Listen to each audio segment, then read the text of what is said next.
So the council has a dual role. They are the elected officials of the Honor Society, and they're also serve in the capacity as a student advisory council. Shall I present? Any questions? I think I have them here if you, yeah.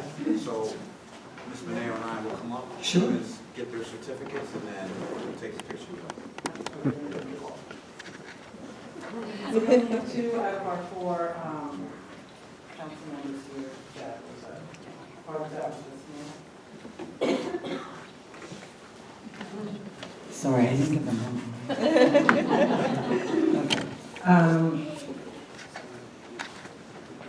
Katavia Benjamin, please present.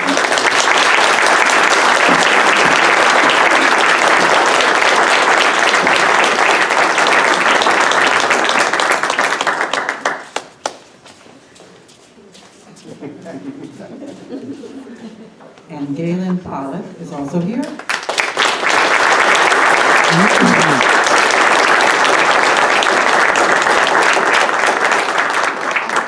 And just to mention, the other 2 are Jillian Justine and Esteban Alvarez, who were unable to attend.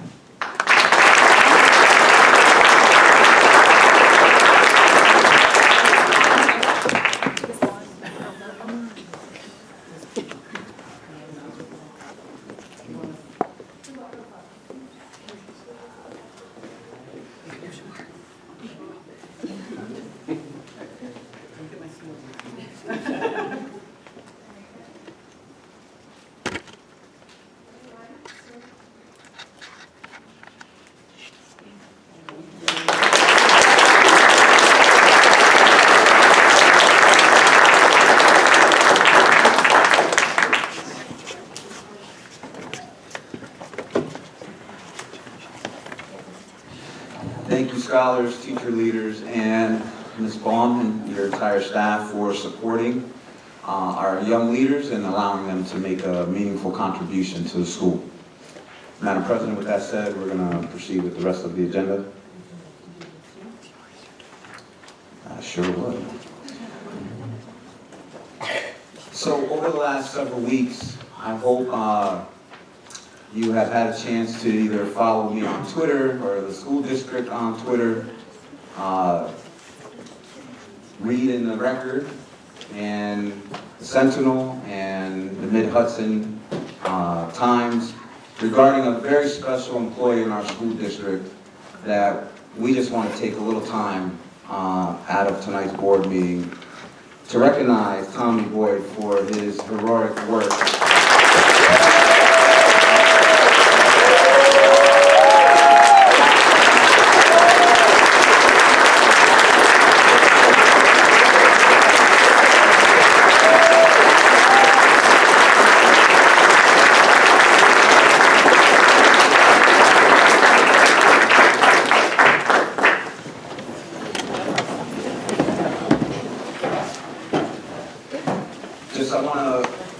You touched this young scholar's life, but you touched the entire community. And I just want you to know I'm so proud. Our board is so proud of you for just being aware, being so caring.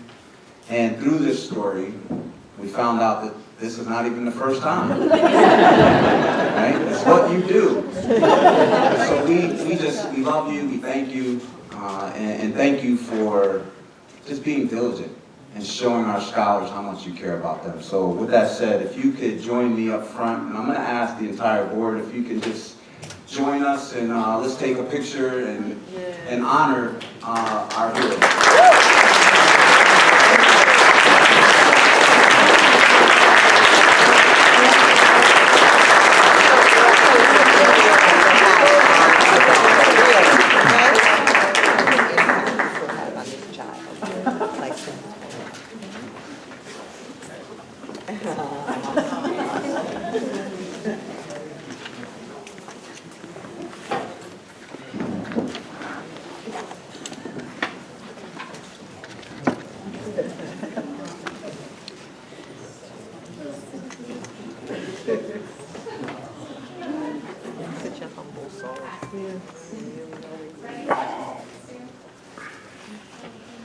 We're going to ask our CSEA reps to come up here. Let's get Miss Kieran up there. Go, Miss Karen, go. Yeah.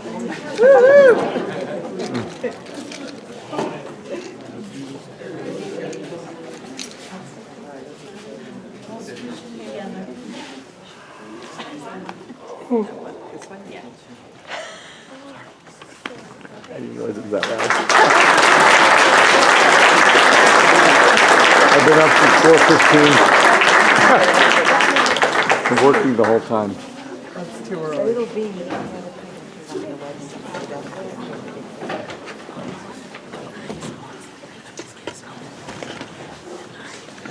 Thank you, Board of Ed. I know that was impromptu, but I thought it was important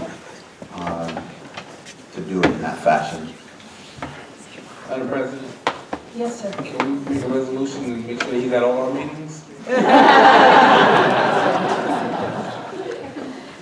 have one more recognition that I'd like to do before we move on to other parts of our agenda. So, one more recognition, and it's an equally important recognition. And many times, these individuals are truly not as recognized as perhaps we should honor and recognize them. And so, over the last several weeks, you guys are aware we've had unprecedented snow and had to take off several days. And I know how much you all wanted to make sure school was in session, but we couldn't have school. And while the district was home preparing for when school was going to open, we had many, many people that actually worked each of those days to make sure that when staff and scholars returned back to school, that it was safe and buildings were prepared. And so on behalf of my team, the Board of Education, we just want to send a loud thank you, a public thank you to Mr. Velez and the entire Buildings and Grounds crew for all the work that they did.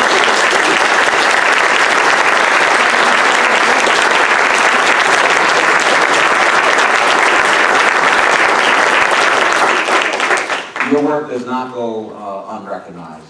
And our board recognizes what our Buildings and Grounds crew does and what you guys did this past 2 weeks to make sure that we were ready to go when we came back. So thank you again.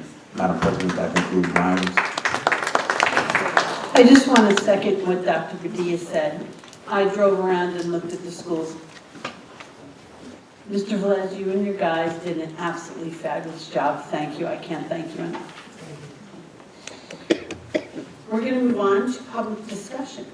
We're now at the section of the agenda for public discussion and comments on the agenda items. Please refer to the regulations regarding discussions and comments that is posted next to the sign-in sheet. We have 3 people that are signed up. The first one, Ms. Judy Amberzetti.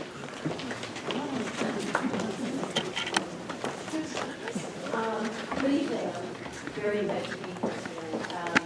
I'm actually here with Lynn Kirk to discuss kindergarten with you and the need to make sure that we're remembering our littlest children in the district.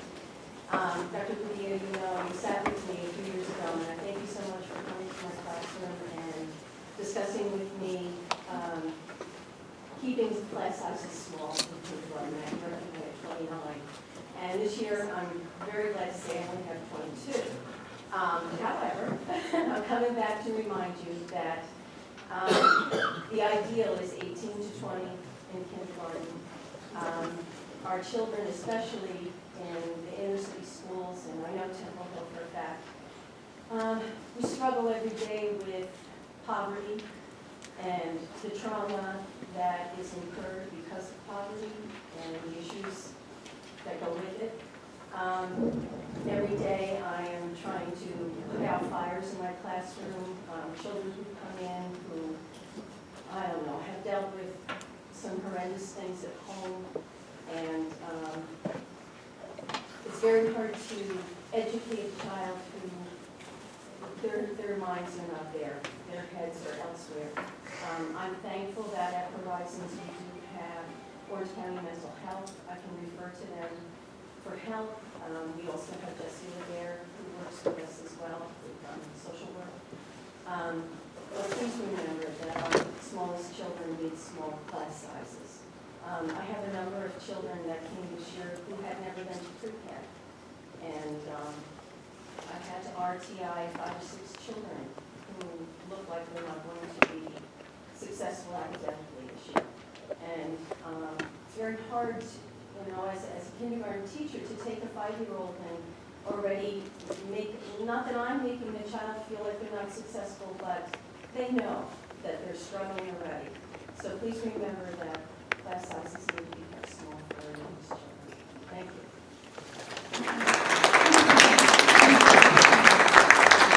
Ms. Lynn Kirk.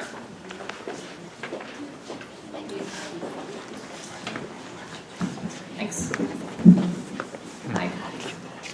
Today I want to talk about the fair and equitable allocation of resources for kindergarten for the entire elementary kindergarten. With the implementation of the iRead and iReady computer software programs, students were not provided ample computer lab time to acquire and adjust to the use and manipulation of a keyboard and a mouse pad before the required assessment beginning benchmarks. To rectify these concerns, for the upcoming 2017-2018 school year, kindergarten classes in all elementary buildings will need computer lab instruction as a required resource to acquire and build students' basic computer skills. Some iReady consultants address kindergarten teachers, stating to them, due to the lack of developmental appropriateness of computer skills, kindergarten students should not be assessed until late fall of this year. Kindergarten students in the district were assessed in October. Lastly, there are still some elementary schools that have inadequate and/or unsafe computer access for kindergarten students to complete the weekly required combined 45-minute of iRead and iReady software programs. So for my second piece for allocation and equitable resources, at the beginning of the school year, there was a given expectation for all kindergarten students to become independent readers upon the completion of the academic year. Using Rigby-level readers, the students are required to achieve a level 5 or 6. Back to the issue of allocation of resources, not every kindergarten classroom in the district has a level reader set in their classrooms to meet this expectation. We are asking you to utilize monies from the budget to satisfy this lack of resources for every kindergarten classroom for our guided reading groups to receive a complete collection set of 6 copies for each title for each kindergarten class. And I have for the board, Mr. Matthew McCoy, if he could give this to the board members. And that's all. And we love our kindergarten. We want to give them the best that they can. So can you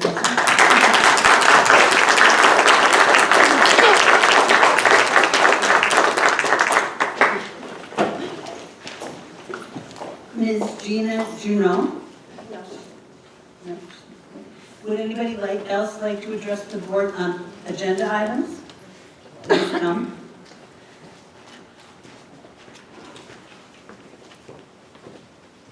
Good evening. Joseph Hammond, CSEA President, 7910.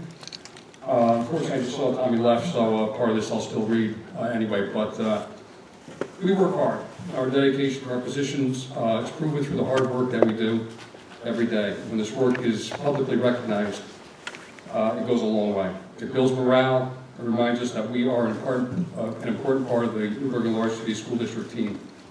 I would like to take this time on behalf of the members of the Buildings and Grounds Department to thank President Mayo, Dr. Padilla, board members, and Central Office Administration for recognizing the hard work and dedication that this department gives. Thank you. I would also, I don't know what more could have been said about Mr. Boyd, but he is proof that we are all a part of the same team. and that the safety and well-being of our students is priority number one. I know that the parents of HOH must feel a little more at ease knowing that someone like Tommy is there.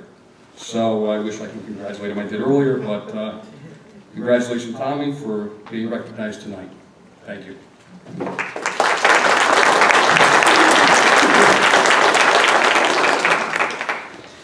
Would anyone else like to address the board on agenda items? If not, we're going to move along.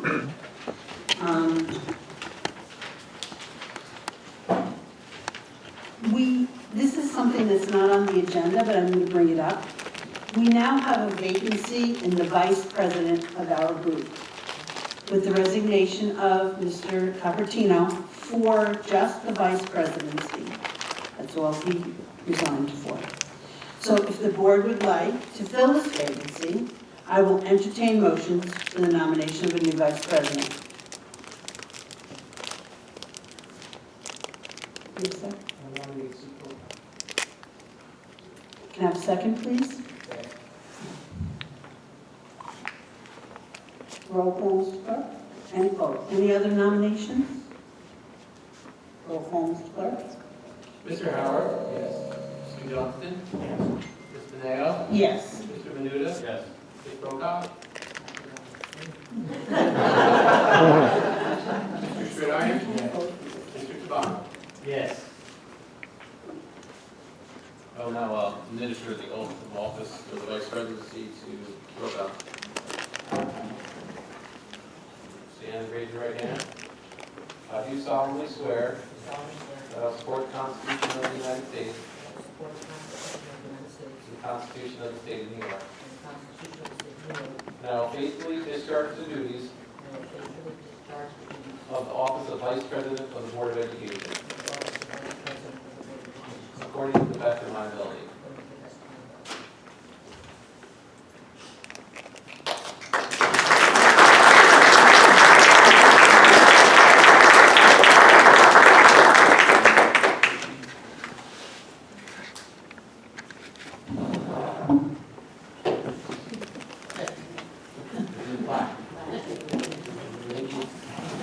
It doesn't take us long. Thank you. Congratulations, Ms. Brokaw. We're going to move on. Second reading and adoption of policies number 0100, non-discrimination and equal opportunity, and number 9310, employee physical exams. I'd like to entertain a motion, please. Questions or discussion? Roll call, Mr. Clerk. Mr. Johnson? Yes. Ms. Beneo? Yes. Mr. Menuda? Yes. Ms. Brokaw? Yes. Mr. Stridiron? Yes. Mr. Tabano? Yes. Mr. Howard? First reading policies number 5441, eligibility for student athletic and extracurricular activity participation, and number 5100, comprehensive student attendance. Questions or discussion? Yes, Ms. Prakash. Yes, I've been doing some research on this, and I know this is a living document, and we kick this one around a lot. But 5441 specifically, I know I've seen other school policies that are much more simply written, that there's no chance for loopholes and discretion, and I really, because this is not going to go into effect, the new policy, maybe to September, I'd like to see us table this and really look at the policies, for instance, the Poughkeepsie School District has, which is very to the point, very simple, and it can be followed by all. So if we could table that one and 5100, and it should do a little bit more research, I think that would be best for the students of this district. Mr. Stridiron? Okay. Well, we can send it back to committee. Back to committee. Yes, sir. Go ahead. The biggest change on the, let's see, there would be 5100. There are two changes that are major. The one would be the building administrator who makes the change to the attendance has to have some kind of written record of the change so that it's documented. And then the second change is that apparently there was some confusion in language where the four, when you hit 4 unexcused absences, and then it wasn't clear whether it was per class or per day or whatever they were using. Now it's going to be 4 cuts. It could be, if they miss first, second, and third period, that's 3 cuts. And they're only allowed to have 3, I believe, 4 per quarter. So that's a lot more clear language. Well, we can make it clearer if we need to go back. Thank you. Any other questions or comments on those 2 policies? Thank you. We're going to move along to our superintendent. You have the motion to table it, remand it to committee. To go back to committee, Yes. even if it's first reading? Well, there was a motion to table that was seconded, so it should be voted upon. Okay, so we have a motion on the floor to table. So, Mr. Clerk? Mr. Nail? Yes. Mr. Menuda? Yes. Ms. Boca? Yes. Mr. Schreiber? Yes. Mr. Tabano? Yes. Mr. Howard? Yes. Mr. Johnson? Just a little flustered. Okay, we're going to move on to our superintendent, Dr. Padilla. Thank you, Madam President. Tonight, under my section, we have two items. We're going to start first with a RISE update, and that's going to be led by our Executive Director, Ms. Ebony Green. And then when she's finished, we're going to follow up with a budget discussion. So, Ms. Green. Good evening, Madam President, this evening we're going to give an update regarding our RISE program, which is Restorative Interventions for Student Empowerment. There's a two-pronged purpose of the program. So the program itself is going to be, in some regard, replacing our home instruction program for our secondary students.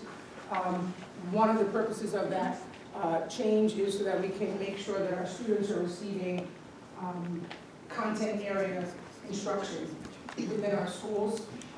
And secondly, we want to make sure that we add social and emotional supports for our students. And so they're going to gain skills that will allow them, when they re-enter our schools, to engage more positively with our staff and our students. The intended outcomes is one, to decrease recidivism. We want students to gain the appropriate skills so that when they go back into the school system, that they're not. Sorry, Ms. Green, can you, so that way I can hear you. Second.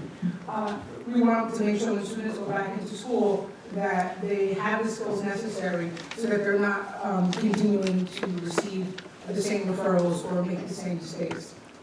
In addition, we want to make sure that we support them with re-entry into school, and so we're really going to focus on students working on creating their own transition plans and being the leader in re-entering the school on a positive note. And that's coupled with their ownership of their own behavior and decision-making. The discipline program components, there are 2 components, there's an elementary component and the secondary. So the elementary will remain a home-based program with an emphasis on re-entry. So upon students entering back into the school, they will work on a plan together with school administrators, guidance counselors, SEL members, parents, and the students themselves to create a program that is most supportive for their re-entry, as well as the secondary, which is a site-based program.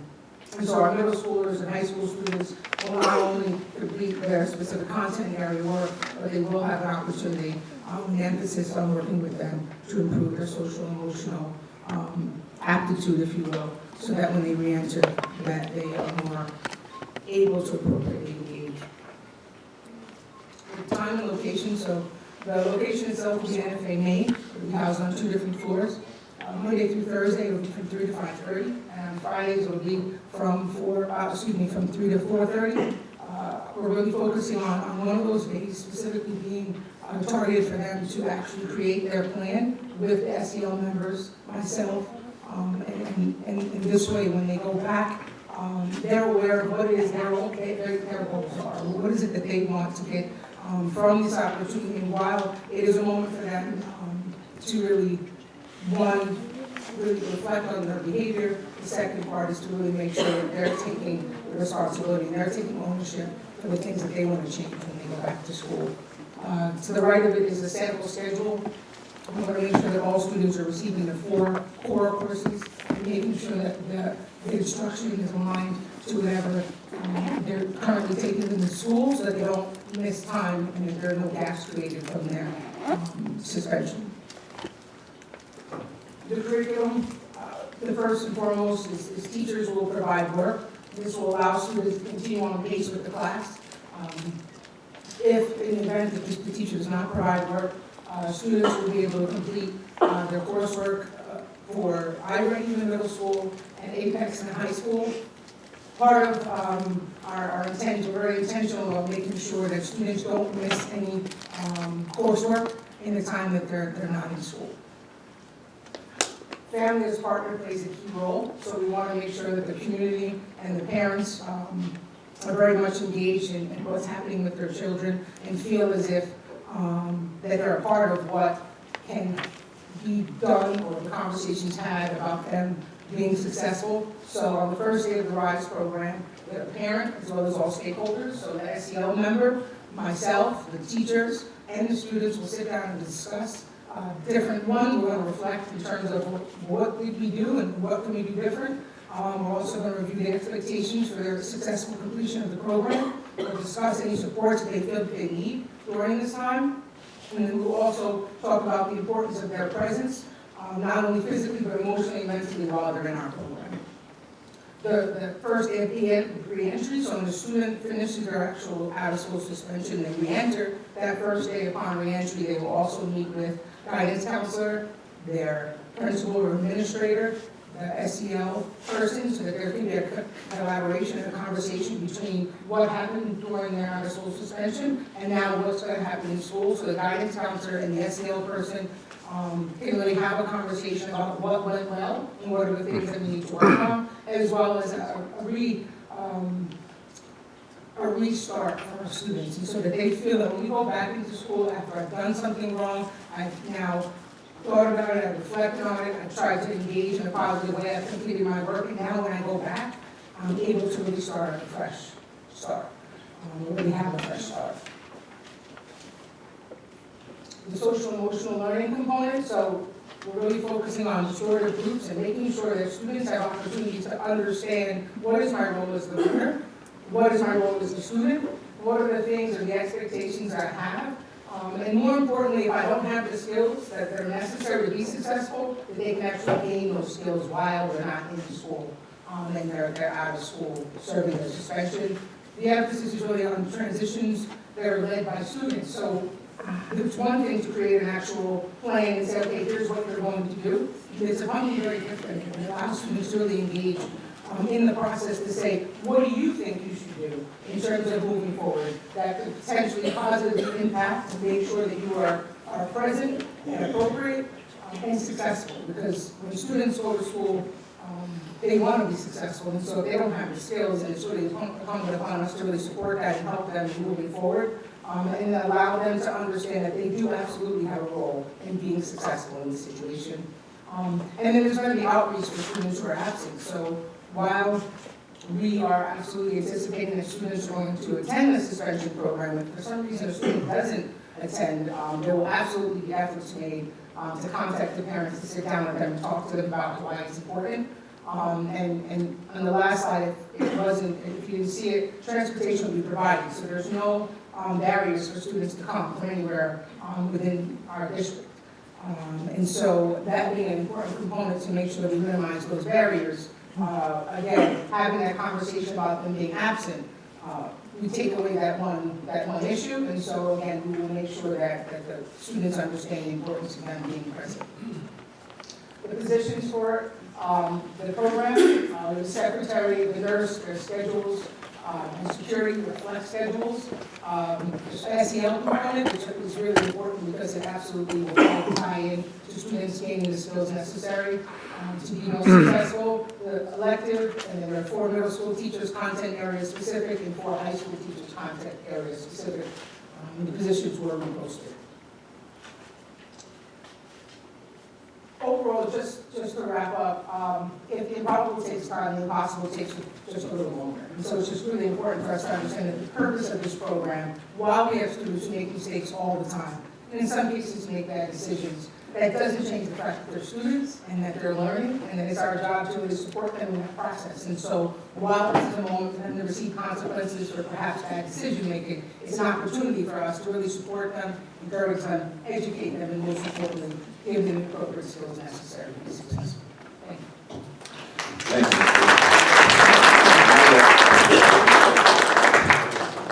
Any questions, comments from the board? Mr. Howard? Yes, Madam President. I just want to say that this is long overdue in our district, and I'm so excited to hear about this program. And I'm just hoping and praying that it's going to stop that revolving door, because we're actually going to deal with the causal effects of why kids misbehave, and we're going to deal with it. It's not like suspending a child, bringing them back to school, and not having a conversation about why he was suspended and what was the behavior that caused the suspension. But this program, I'm just right now, I got some goosebumps because it's so real, and I know it's going to improve outcomes for our children in our district, because it's going to really hold students accountable for their behavior, more importantly, it's going to allow us as a district to get high expectations, high outcomes from our children who we don't normally get them from. Because these kids, as Ms. Green just said, they are students, they are children, they are kids. It's the behavior, yes, sometimes bad behavior, but we deal historically we have dealt with the behavior, not the cause of the behavior. And I see this program as something that's going to address that issue. And I just want to commend you, like I said, I'm so excited.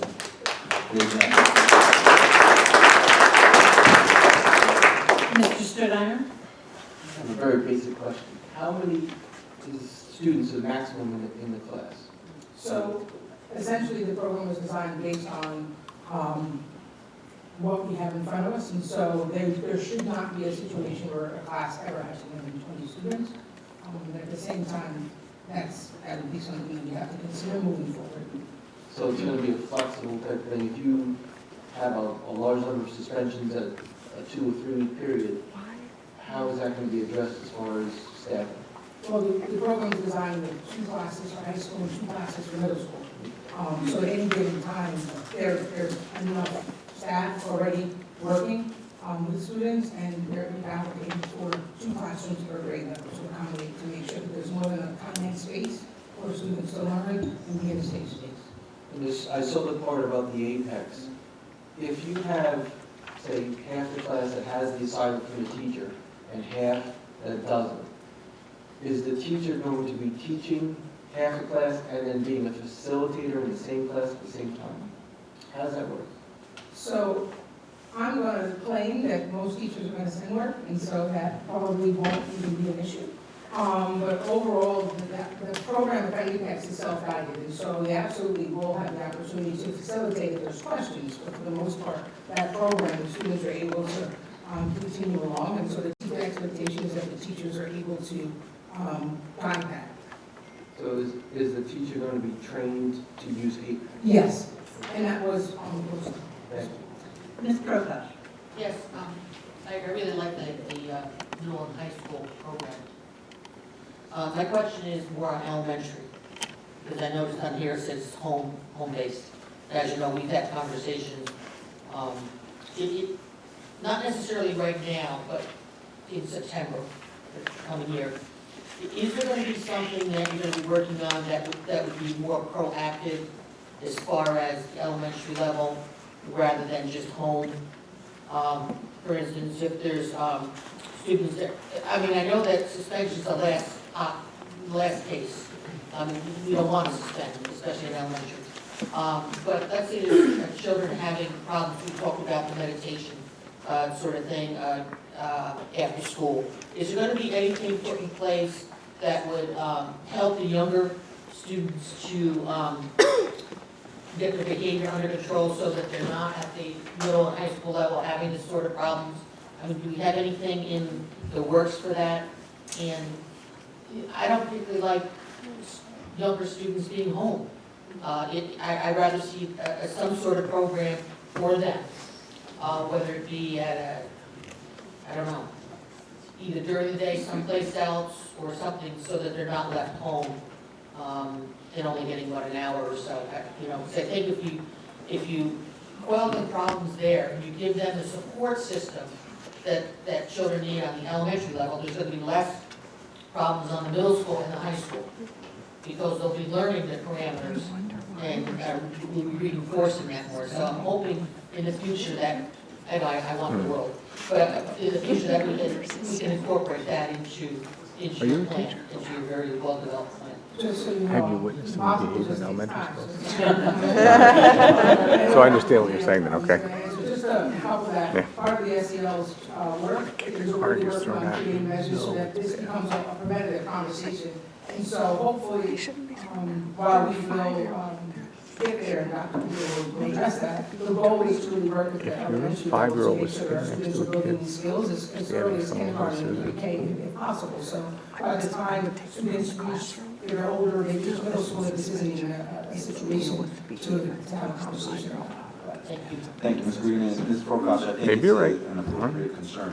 And so just to give assurance to you and the rest of the board, we're in the process now of exploring and considering what an elementary support program would look like for next year. For tonight's purposes, we wanted to really focus on what we've been planning and what we came to the board with several months ago. You can expect perhaps over the summer at some point that we'll be making another presentation to talk about what an elementary program would look like. Mr. Howe? Yes, Madam President, to Ms. Green. So one of the key components I'm looking at in this presentation, which I think is important, which my colleague, Ms. Prokop, stated, seat time, having kids in the classroom. And one of the components here is talking about outreach to students who are absent. So can you speak to that? What does that look like that we'll be doing differently than we're doing now? And how will it be manifested through this program, dealing with absentee, dealing with parents that aren't at home, and kids that aren't at the buildings or locations where they say they're supposed to be? How does that look in this program? So there are two different things that I'll share with you. So one, I'm really persistent. And so, and I say that because it's really important when people or children know you're gonna let them slide and they think it's okay. And so I think one of the pieces is to really make it very clear with parents and kids that the biggest part of our job is really making sure they're successful. And we know that students need to receive instruction to continue on pace, to do well, and then most importantly, to graduate or across the academic field. And so myself coupled with the SEL, part of our work is making sure that we're making that contact. And so even in terms of a parent meeting, for parents who aren't able to get here because we are providing transportation to their children, even if it's a phone conference, to make sure they know that we're engaging them. But at the end is that I have to go to see you to have this conversation. I have zero issues doing that. Because I think once children come and realize that they're getting the supports they need, but then they're also getting SEL pieces that I think they need in some regard to feel as if they can be successful going back, because if the issue isn't academic and it's social and emotional, now I know when I go back and I'm upset, this is going to happen. So building in those components, really creating that narratives when other kids say, oh no, you know, that program I went and I did okay and I went back to school, I think that it goes a long way. One, and two, knowing that this is really important that we make sure kids know that we are here and it's not going to be an opportunity for you to stay home, but rather we visit you and say, hey, why don't you come to school? And give parents the assurances to know that the program is supporting two different pieces, and ultimately that goes into the home and that really may support them. I think that we will be able to absolutely be in touch. I have a comment. For a year, I was an impartial hearing officer, and I hated it. Because school discipline, to me, was only punishment. And I see hope here. I see change of behavior and change of the whole paradigm of what school discipline should be. So thank you. Thank you very much. Thank you, Ms. Green.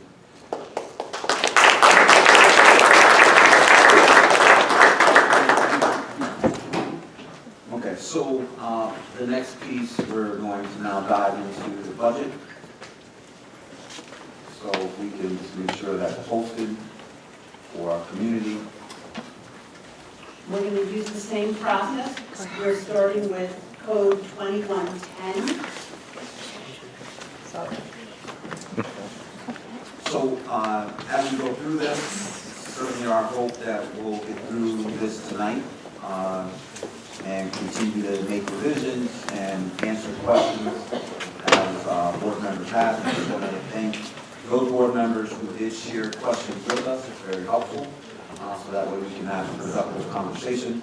I'll ask that all questions are posed to myself and Ms. Maneo, and then we'll either directly answer them or call on the appropriate staff member to answer. So with that said, code 2110, you see the description there. Any comments or questions? Go ahead, Mr. Stridine. I know it's going to be you. What is the class size for kindergarten class as far as the average in the district? And are there specific schools that have a high number of students per class at the kindergarten level? So I don't have that information in front of me, but I can share it, and you do have the latest scorecard that we did supply the board with. I know we heard tonight 22. That is not the norm across the district. As you recall, we allocated 5 kindergarten teachers just 2 years ago to reduce class sizes. But based on the comment that was shared tonight, I already wrote it down in my notes. So that'll be something we'll be following up with tomorrow, just to see how many other classes have 22. I don't believe, at least the latest scorecard that I saw, did not reflect the class size that was 22. So every kindergarten and first grade class has a teaching assistant? Kindergarten does. What about first grade? No, we didn't. That was not part, assistants were not part of the plan. Thank you. And Mr. Stridine, that goes to the thing that I wrote to the entire board about support for our K-1-2 teachers, looking at perhaps putting in a reading specialist and a math specialist for half a day in each kindergarten class. And Dr. Padilla has written in our weekly thoughts about how to do that, at least in a small way next year, and then in a major way the year after. Because if we say that we really want to support K-2 learning, then we need to put our money where our mouth is. We really need to make sure that the teachers have the resources they need and have the hands-on with the kids to be able to teach them, the ones that are struggling and the ones that are not struggling, the ones that are ahead. So that might help. Does this budget Does this budget address those concerns?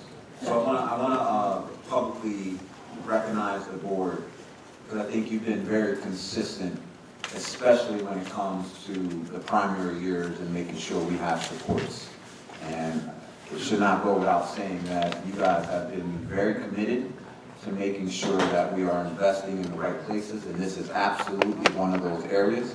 But we have more work to do. So in this budget, what we're looking to do is at least a minimum of 4 additional, what we're calling primary specialists, and you guys received this last week. We're referring to them as primary specialists because they will be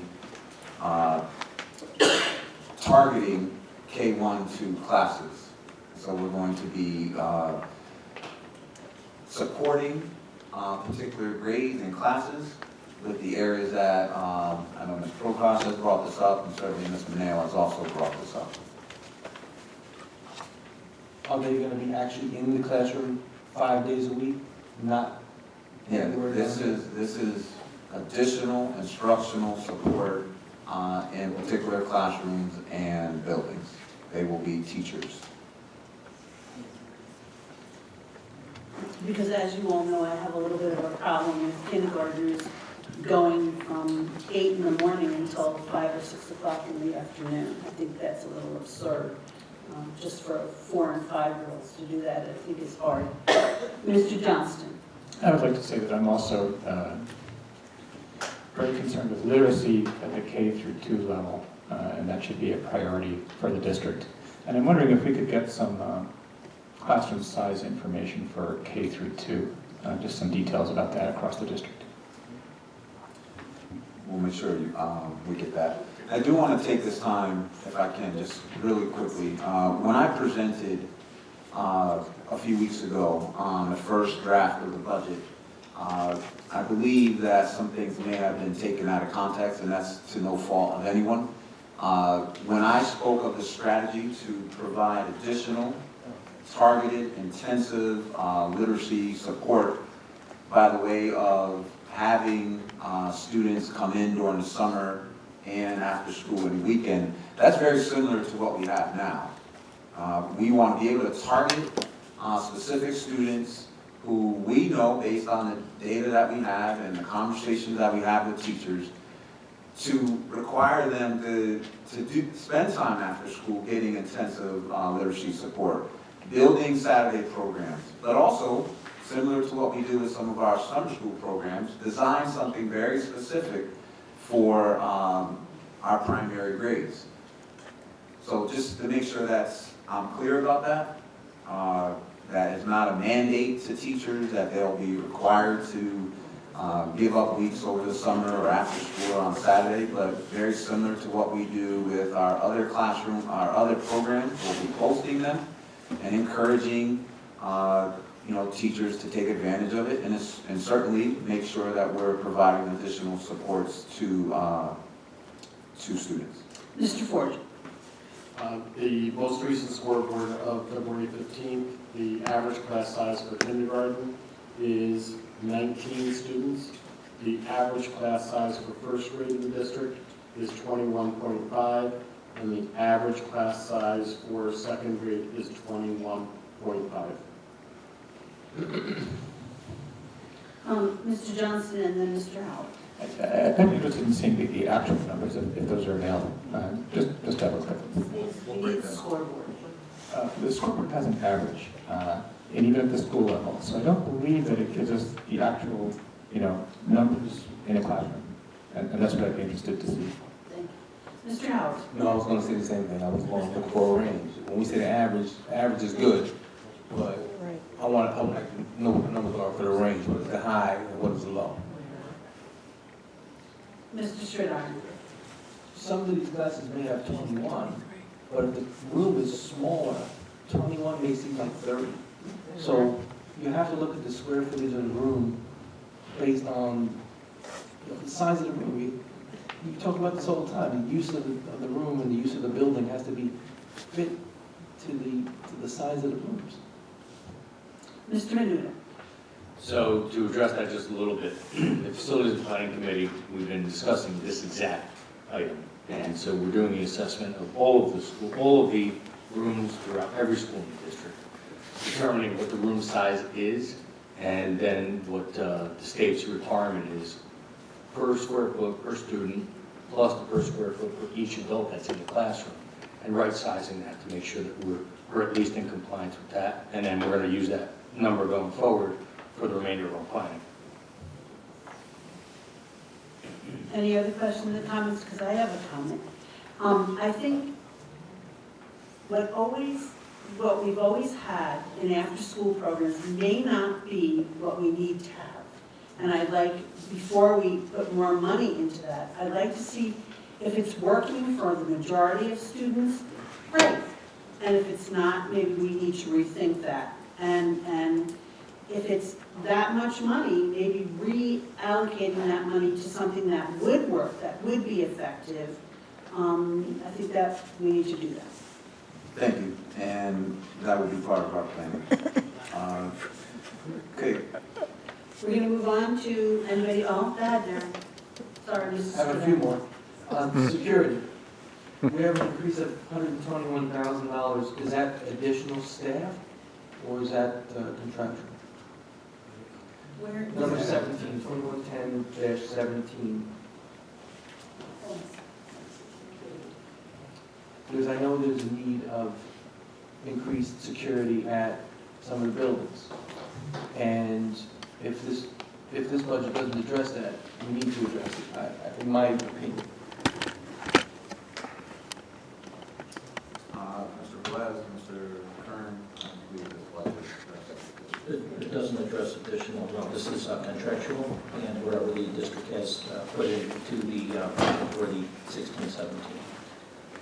Has there been an assessment by an outside agency or internal regarding the number of security that we need in each building? No. We did allocate additional security in last year's budget, and that, so that's just a point of reference. We did allocate several security personnel last year. This budget does not call for additional security on top of what we already did last year. I would like this budget to include some additional security. I'm not too sure how much, but based on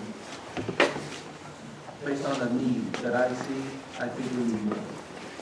If there could be some kind of a quick analysis, that'd be great. Mr. Menuda? So very quickly, based on, I'd like to know what the average is. I don't know how you figure that out. That's what other districts may be doing with that. Basically, number of security per capita. So how many students do you have? How many security members do you have? Is there a recommendation for that? Number one. And then number two, we have quite a robust system being installed through the system. Through our schools for surveillance and so forth. And that should help alleviate a lot of that. And so working smarter is sometimes a little better than being on the ground, as long as we have enough. We've engaged our staff in additional professional development specifically for security personnel. In addition to what Mr. Menuda just said, we are district-wide enhancing security surveillance protocols and such. If we had, we spent a significant amount of time with this. Obviously safety is first and foremost. It is not our recommendation at this point, given everything that we are doing, that we hire additional security. Instead, what we're doing is repurposing and putting a budget together that addresses instructional needs in the classroom. But I'm open to, if the entire board would want us to rethink that and look at hiring additional security, we'll do that, we'll take this back. But it just means that we'll have to move away from some of the other things that we're doing. Mr. Howard? Yes, Madam President. I think this discussion was had before, and I don't think we really addressed it as a board. And unfortunately, it's always around times when something has happened somewhere else, and we get that fear factor. But we had a discussion, I believe, last year in regards to having an outside assessment done on our security. We said we were going to get it done. I don't know if it has been done or if we looked into it, but I would like to see us get an assessment done from a security standpoint in our district from an outside eye, not from somebody from within, but somebody to come in and do an assessment top to bottom of our security in our district. Cameras, security personnel, placement of cameras, and just security protocol. I think it's a great idea to get that done before it's too late, something happens, and then we find out what we should have done. What's your feeling on that, Mr. Menuda? Absolutely. Mr. Johnston? I think it would be helpful to have some kind of assessment before making any changes in staff, particularly if there's no recommendation that would get comfortable with some kind of assessment. Ms. Brokash? Yes. Mr. Stridham? Yes. Mr. Tavana? I think security should be better managed. I'm speaking from experience from NFA. I think we need more teachers and less security. And I agree. I think we should have an outside agency come in and look at it. All right, so Mr. Kern, Mr. Velez, please note this for your work. I'm just going to call this a security audit. All right, and what we'll do this week is discuss the parameters and when that will get going. Mr. Stridham, you had a comment? I can go on to the next one. equipment if you want.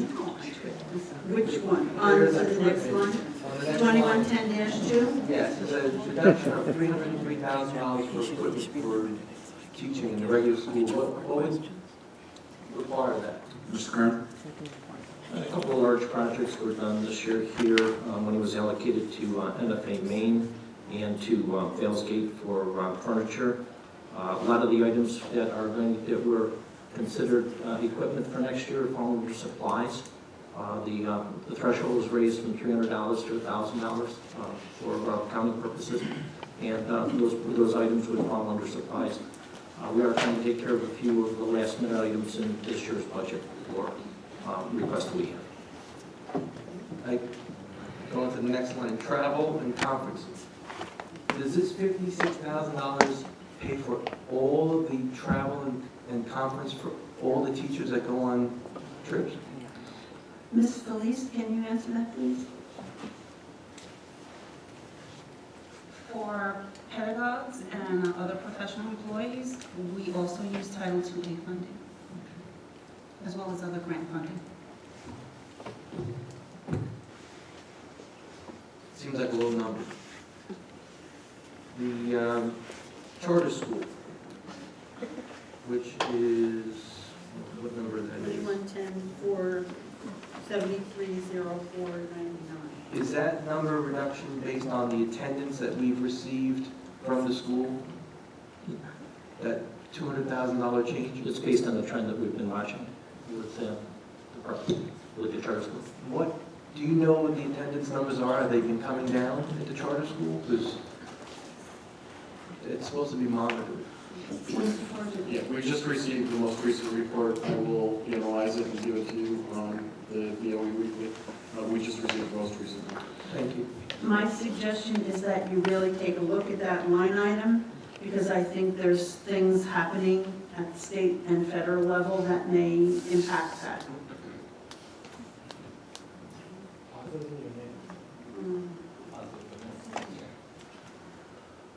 Positive for charter school. Do they receive per student numbers? Is that how this works with charter school? Or is it a estimate at the beginning of the year, we give them the money? How does that work? Mr. Fortune, can you answer that, please? It's through the Intercept, Mr. Kern. Can you share the Intercept explanation? Yeah, what it is it's based on a per student claim that the charter school sends to the district. In the past, the district has not paid the bills, and it's gone through a state aid intercept through the state comptroller's office. We're paid from there, they intercept our aid and send it to them. But to answer your question, yes, it is based on a per student. Are there any other questions on 2110? It's big and it's heavy, so take a good look at it. Let's move on to 2250. Would you like to? Program for students with disabilities. Questions or comments? Is this the section that would include the SEL people?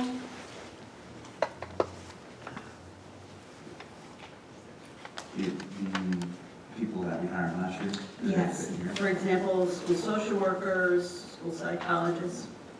No, they would be under their individual areas of social workers, psychologists, which would be further down into the 28th. Thank you. Any other questions or comments on this one? Mr. Menuda? So will this budget allow us to maintain what we've gained and keep the status quo, as well as make any other improvements that are required? Yeah, this budget, you'll see it in here based on the response that just provided, but last year we had an additional 10 SEL members. This budget still keeps that in place. Any other questions or comments on that section? We're going to move on. Goal 2280, occupational education. Any questions or comments? Yes, Ms. Prakash? Yes, is this the CTE program, part of it? Yes. Okay, because I noticed that there's a salary decrease, and yet we have 2 new programs starting up in September. the MT and the nursing. So I'm surprised that the professional salaries is going down. I would think that it would be going up. And also is the construction academy that we pay for the gentleman that comes from, Local 17, is that included? To answer the second question, yes, the contract with Local 17 is in the budget. It would be under miscellaneous contract expense for the $80,000. And the audit of the salaries that were in CTE and made the appropriate reductions there because it was, had too many people listed in that area for. Too many, yeah.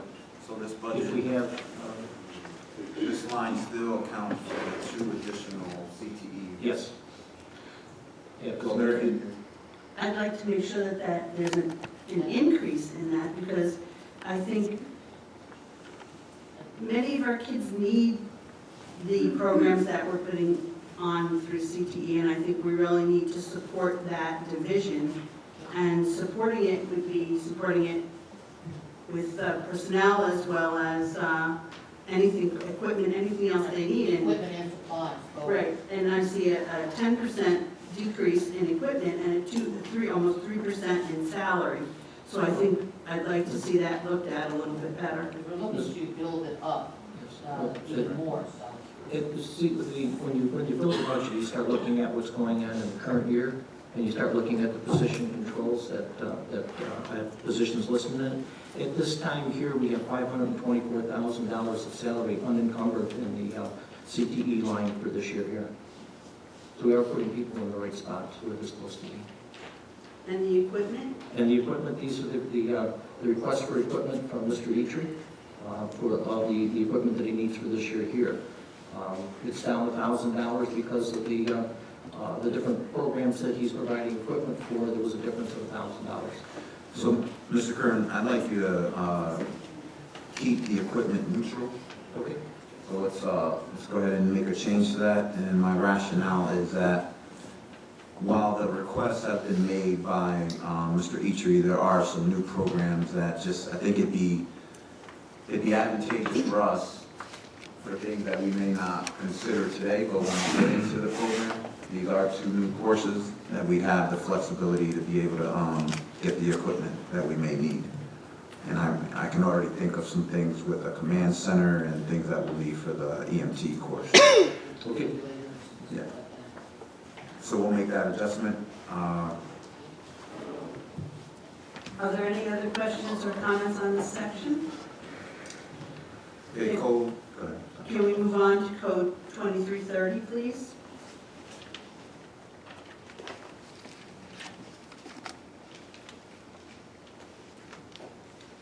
Yes, Mr. Stradine?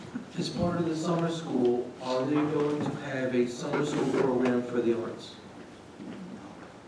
Say that one more time. Summer school for what? Summer school for the arts? Yes. Drama, language? Yes. Well, Specifically designed for students that want to focus on that during the summer?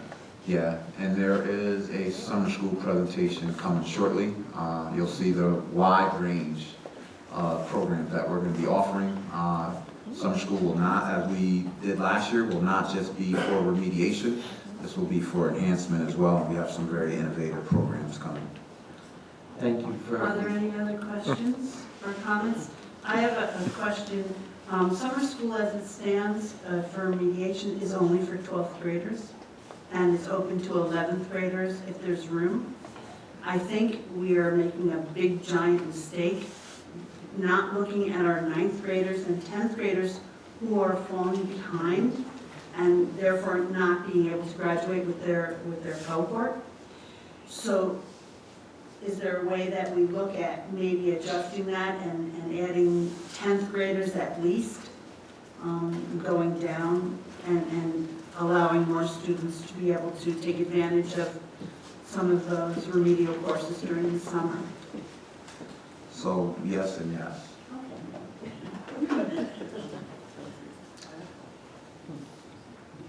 Any other questions or comments on that section? Let's move on to 2610. School library. Any questions or comments there?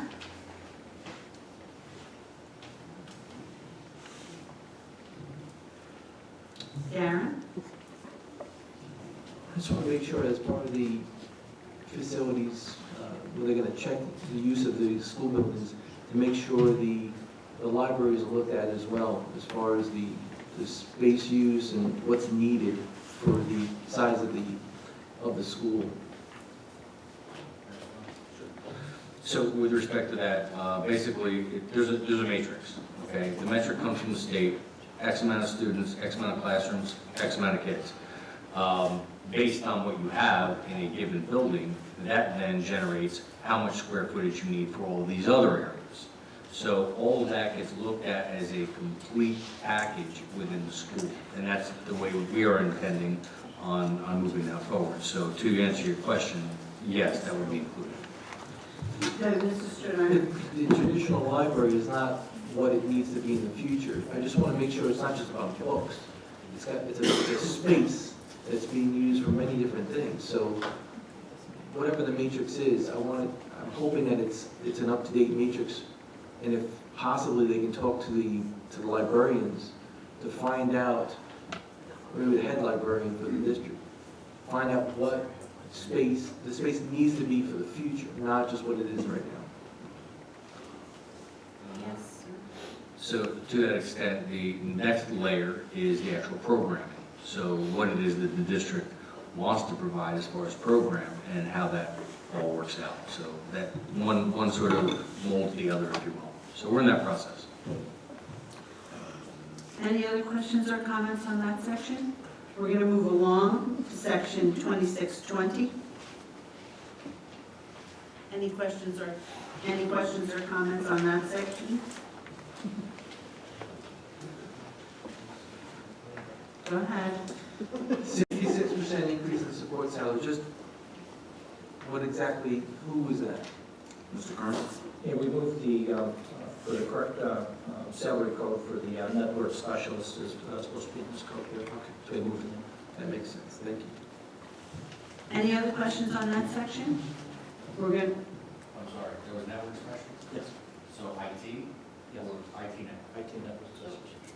IT network specialist. So, all right, and to that degree, we also discussed having enough people with feet on the ground in the schools for that. That's all part of this as well? Yeah, so this budget calls for the addition of three additional micro technicians. Those are boots on the ground. The board has already approved in this year an additional 2, so we'll be +5 as of September. So That's micro technicians, that's not the other people that are working with the kids and the teachers. all right, let me ask you this. Who's working daily when there are computer glitches or problems in the school? Is that included in there? So, I don't know what the job title is, I'm just asking. so I would just look at it as IT. So these are the individuals that, when there is something wrong with the equipment, internet, etc., we're allocating additional resources to make sure we have people who can do that. And then we have what we're calling ITFs, and those are individuals who are in classrooms supporting teachers.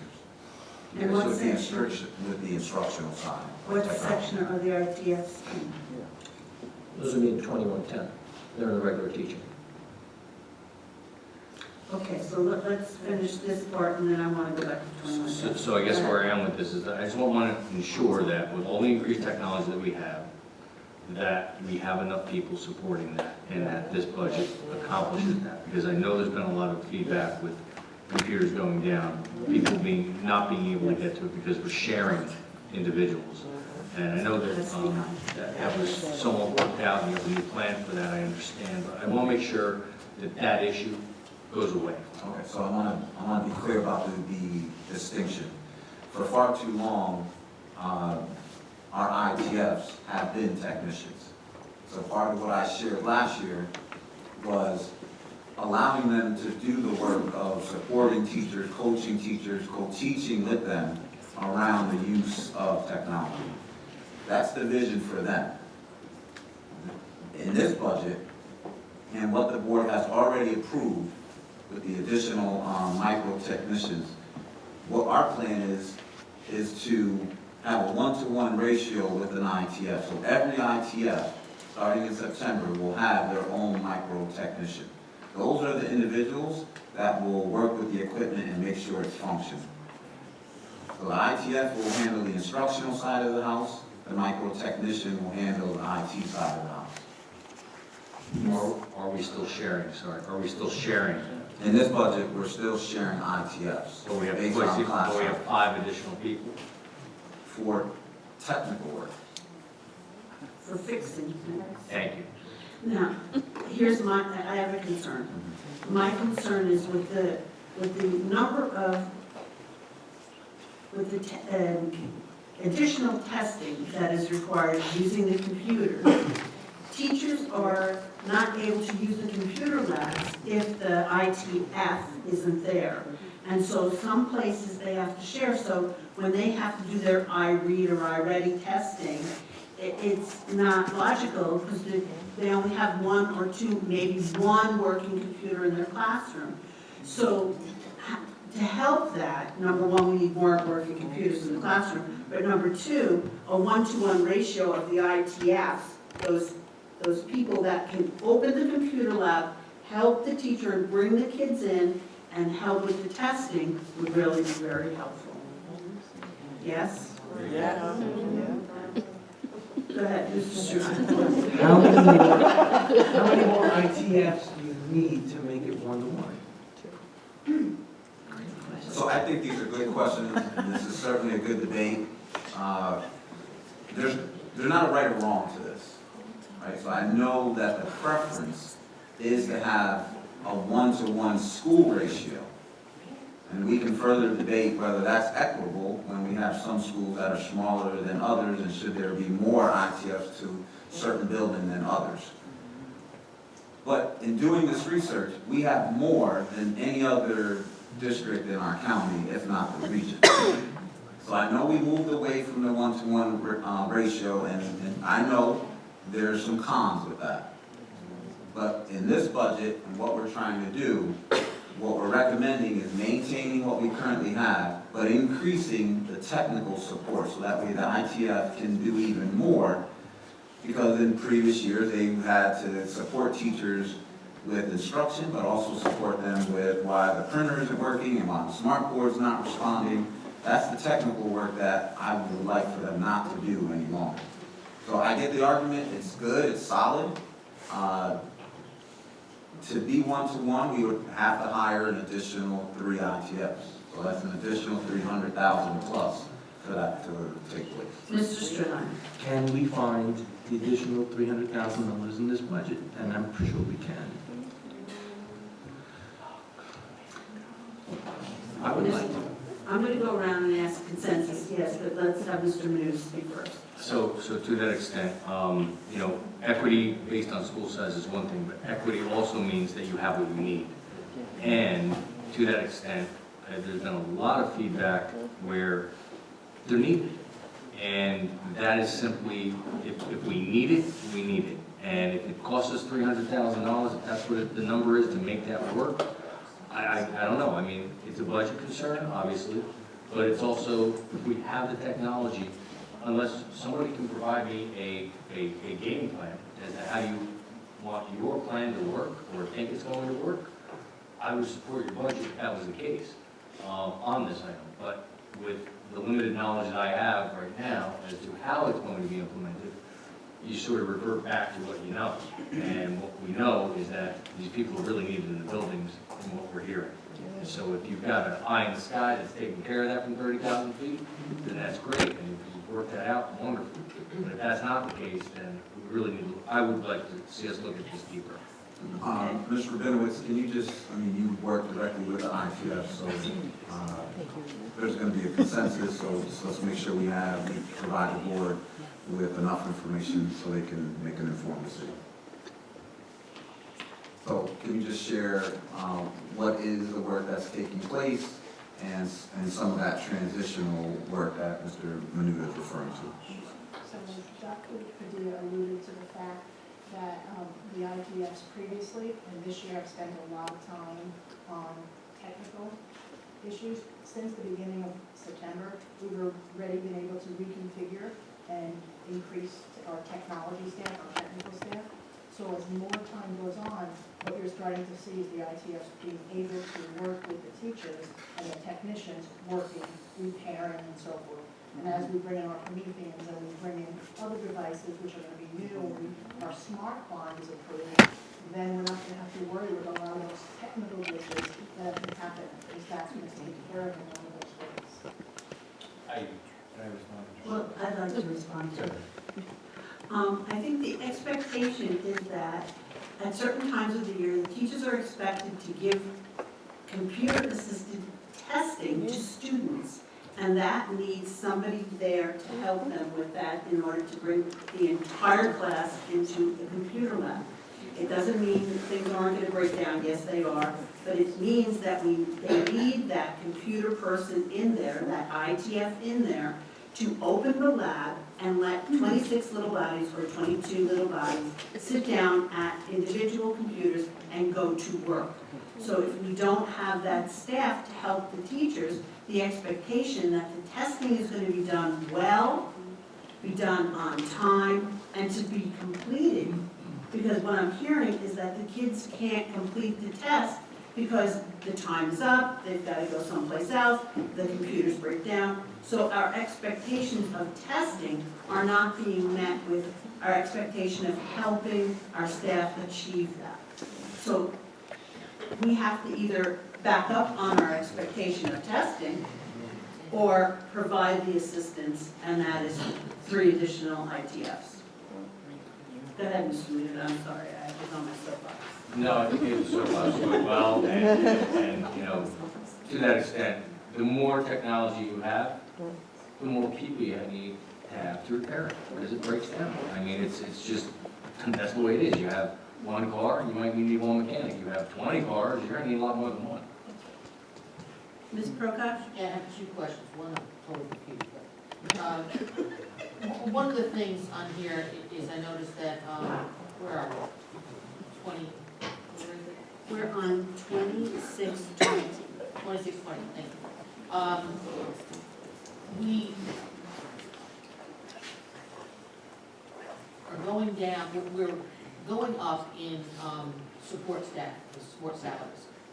And I understand saying with the visual equipment, and then yet we're going down with supplies. So if they have to fix something, we have to have the money for the supplies that needs to be fixed, correct? So maybe we should kind of level that on the supplies 2630-5 instead of going down on the supplies. Yeah, I believe that is based on current expenses. Current. Yeah. Yeah.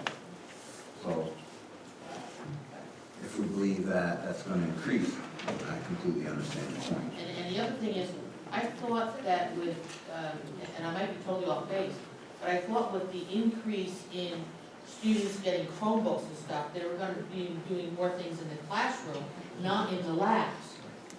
So, but what I'm saying, that's what we're moving forward to, correct? Yeah, so we are moving to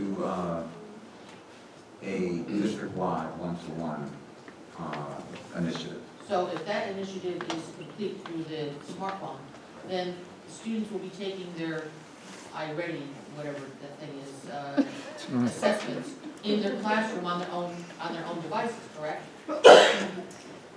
So if we're hiring, I'm playing devil's advocate in a way, if we're gonna hire more now to fit the labs, but yet the labs we're gonna be doing in the classrooms.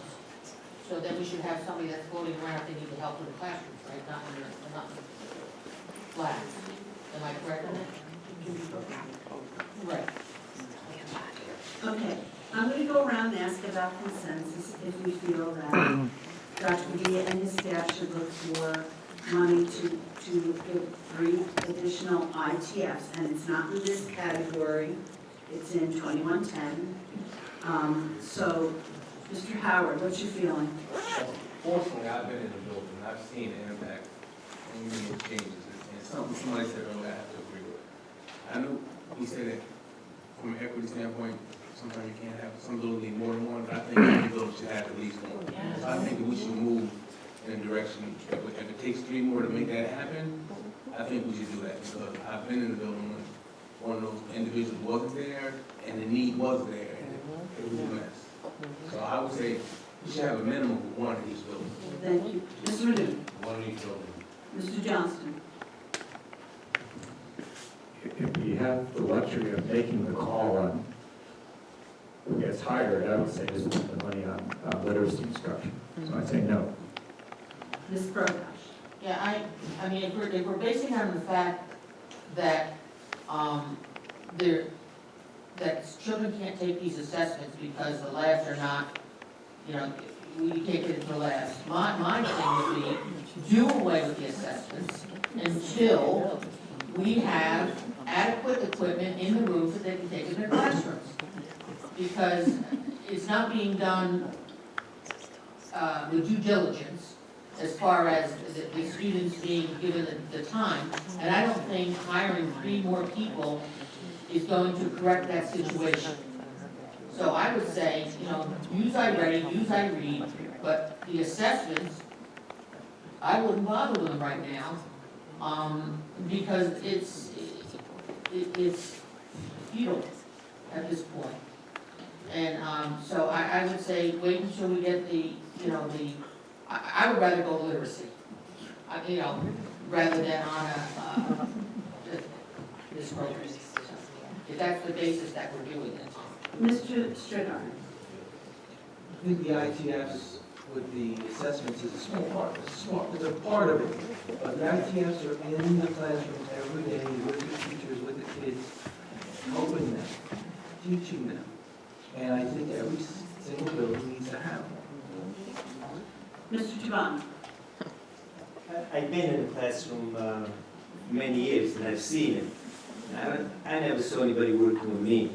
I think we need better equipment. That's what we need. And I said no. Because what are they doing the rest of the year? If they only open the lab once a year, at the end of the year, to take the assessment, what do they do the rest of the time? I'm sure that they do other. Like what? Okay. Mrs. Rabinowitz, could you help us? Sure. So there are a lot of devices throughout the school district, and iReady is just one piece.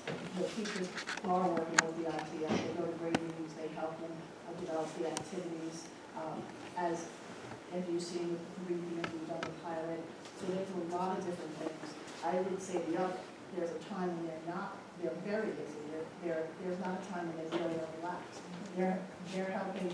They really are the key person in that building helping with technology, whatever it is, whether it's email, integration, fixing something that's very basic. So there's a lot that goes on around. We can outline that for you further. Thank you. Go ahead. So, I'm a big technology advocate. I think the more, the better, right? So this is not a recommendation to stay status quo or to reduce what we have. I want our district to be trailblazers, but I want to be mindful at what cost, right? Because we're putting a lot of need and we're trying to address gaps that we have in the district. So I would ask that if this is a priority for the board, and it is for us, right? But we have to be strategic in how we're allocating resources to address many gaps that we have in the district.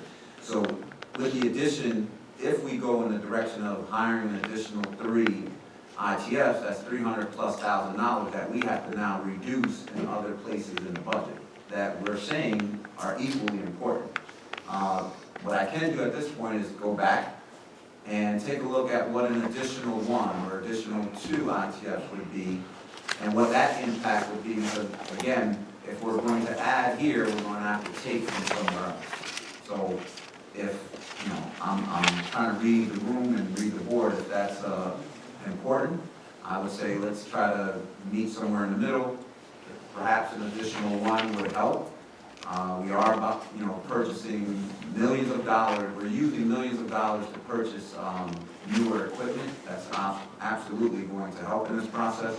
So I think with the addition of that, perhaps another ITF, while let's not lose sight of the fact that we're also hiring more micro technicians to help with the technical work, that's going to assist in many ways as well. I just monitor my blood pressure there. I say a lot of things that I probably shouldn't say, but I say them anyway. We spent $156,000 on this floor. $156,000 on this floor. Was there any thought to the kids when we spent this? Not we. The money was spent. There's $300,000 in this Stop there budget. for a minute. There's $300,000 in this budget. So let's stop there, because I think by you making that point, we're trying to give some kind of picture that the health and well-being of the people down here who leave with sinus infections, let me found the money Let when me- you need to. We can find the money. That's what I'm saying. Let me just share this because it's important. That was money well spent. It was. There were people here who were leaving every single day sick and who were absent because they were sick because of a rug that was here for over 30 years. I agree with it, but you found the money because you needed it. It was, Okay, thank you. Mr. Howard, you had a comment? Yeah, I was just gonna say, that's the reason going first is kind of bad. I didn't want people to think that I was saying 3 ITs in lieu of literacy, because I'm a literacy warrior.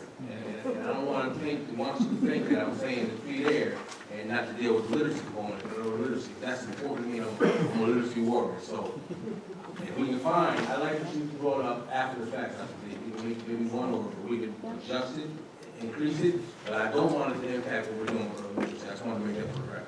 Thank you. so I will, on this topic, I will go back with my team. We'll try to see where we can, this is a budget, so obviously it has moving pieces. All I'm trying to reference is that if we add, we have to take away from somewhere else. This right now, as of today, is a balanced budget.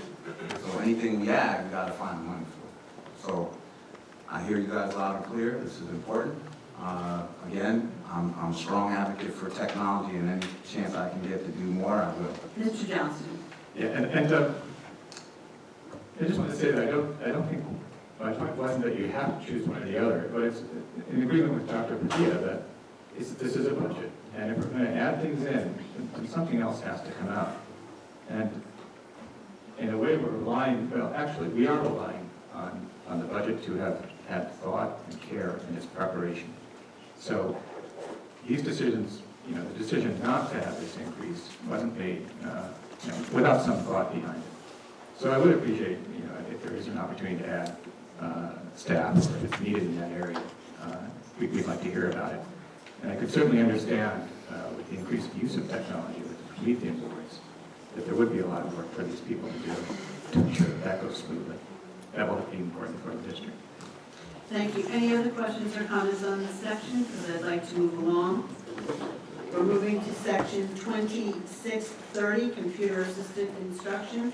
Questions or comments? Yes? Yeah, could someone just give us a little explanation for the significant changes here in the staff costs and the software costs? Mr. Kern?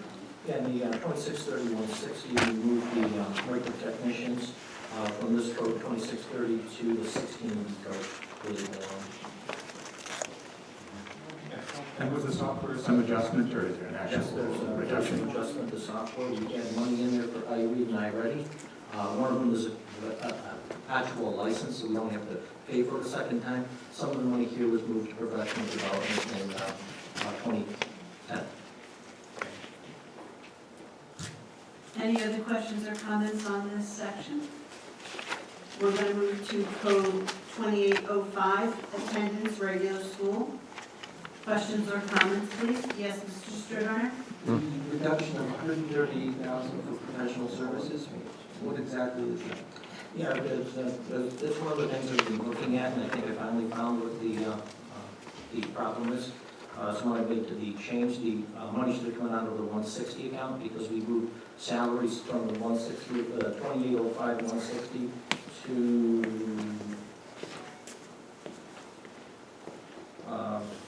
we put money in the 1240, 1230 and 550, 510, because that's where the people who were in this code were supposed to be.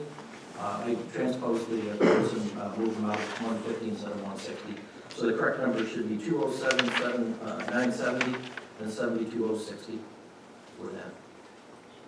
And the change will be made for the sports. So it's not an actual reduction of any staff, it's just moving around? It's moving around, yes. Okay. Yeah, we're trying to put everybody in the correct spots.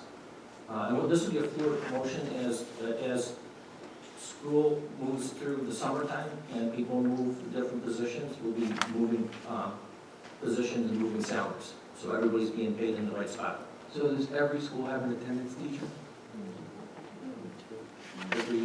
No. There's two district-wide attendance. And they, what exactly do they do? Are you referring to clerical and building that support schools with attendance? I'm not It sure. says professional services. What exactly is it? This would represent, these are the two district-wide attendance teachers? Yes, sir. It's only $63,000. I just told you the professional services should be 207,940, and then the 160 account should be 72,060. Okay. Okay, so that, I mean, that's what I was trying to explain to you. Yeah, I moved the figures in and out of the wrong accounts, but it didn't make any difference in the So these people are downtown doing all, somewhere. They're not located here. We have them housed in a particular building, and they're responsible for the district-wide attendance. So outreach, home visits, Okay. follow-up. Is there a suspension program as well, or? Not directly. These are during the day, individuals who are following up on students who are not showing up to school, truant, again, conducting home visits, trying to communicate with families. Is that a TOSA position or not? It's Attendance, yes. attendance, sir. Thank you. Any other questions or comments on that, Mr. Menuda? I'll put this in layman terms for myself, just to make sure I understand it. Is this a truant officer?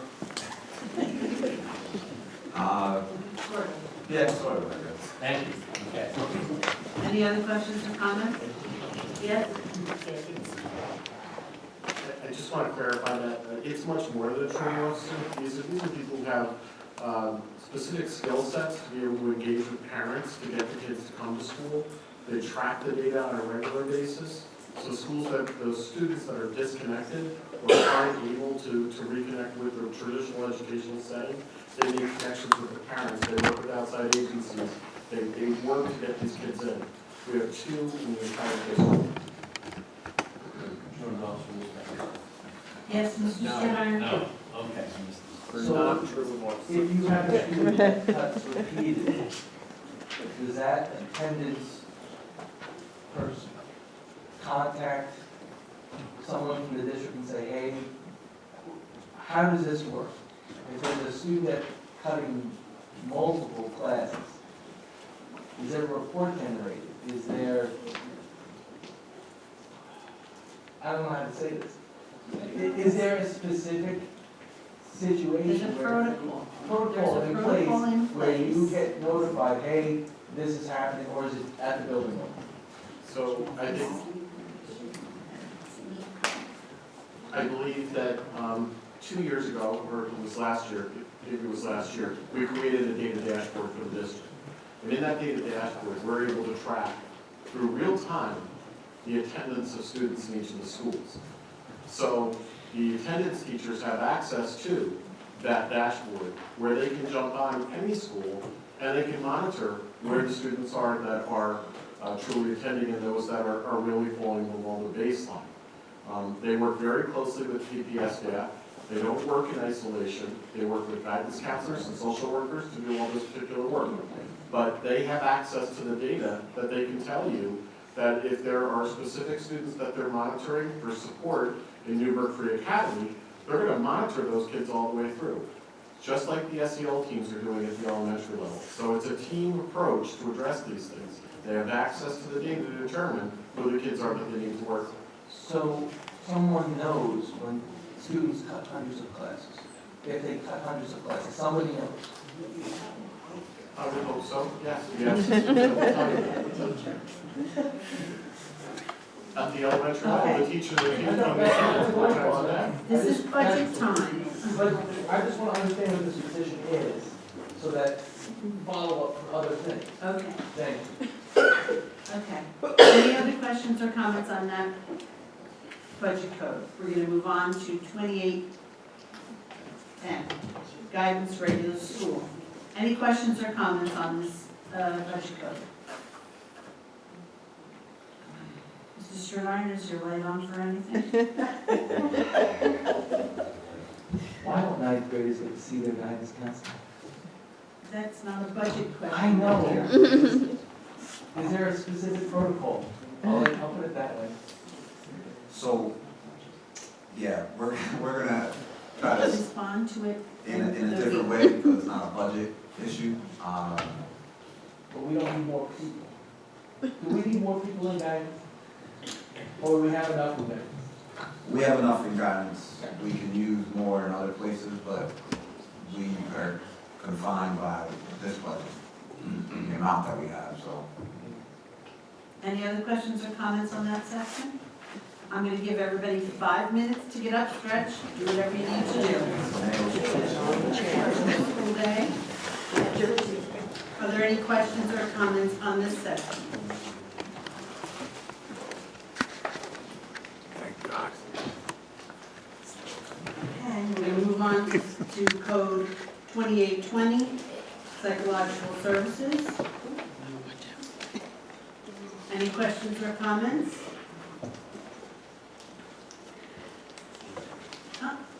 Go ahead, Mr. Chairman. It's 2850, but it's okay. 2820. Psychological salaries.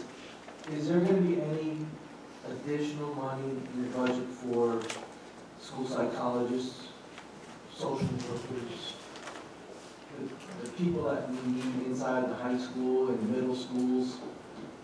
Because right now we have the team at the elementary level. From what I'm hearing, we need more support for mental health, for psychological services for the students at those middle school and high school levels. So this budget, as of today, doesn't call for additional, the additional staff you're referencing. I think they're spot on. We do need more support there. We've identified that as a gap. And as part of some work that my team and I are working on, in the event that we get additional aid, we are considering a number of key priorities that, again, if we get additional aid, we're going to give some consideration to. As of right now, this budget sustains the $1 million plus that the board allocated last year to these individuals, this personnel. Mr. Howard, and then back to you, Mr. Stern. Yes, so is this budget reflective of any additional SELD at the elementary levels? It's not, if I'm hearing you correct. But if we do get additional money, that's gonna be first priority? I'm not saying it's first priority. It is an absolute priority. We are working on, we have a list right now of if we get additional state aid, and obviously it's contingent on how much aid we get, how we would go about reallocating, how would we go about increasing the budget based on that aid and what we're able to do. So obviously it's going to give us some additional flexibility. And again, we'll continue to address the gaps that we have in the district. And, just to be very clear, we recognize that those gaps exist at the middle and high school level in this particular area. So it is a priority. Okay, so first let me preface what I'm about to say, because I think you did a great job. The budget is good, it's a good budget. But this is the time for us to have those type of discussions. And I know in a couple of the committees that I am on, it is so important for us to try to increase the social emotional, the SEL teams in the district. And I know it is a balanced budget, but if there's any way we can increase that, I mean, if this is time to have that conversation, let's have it. And if you guys can go back and maybe you can find room for another team, but I know that we need an increase in the SEL teams in our district at the elementary levels based on what's going on in the districts right now with our young kids. And I think that's the best time to address it at that early age level.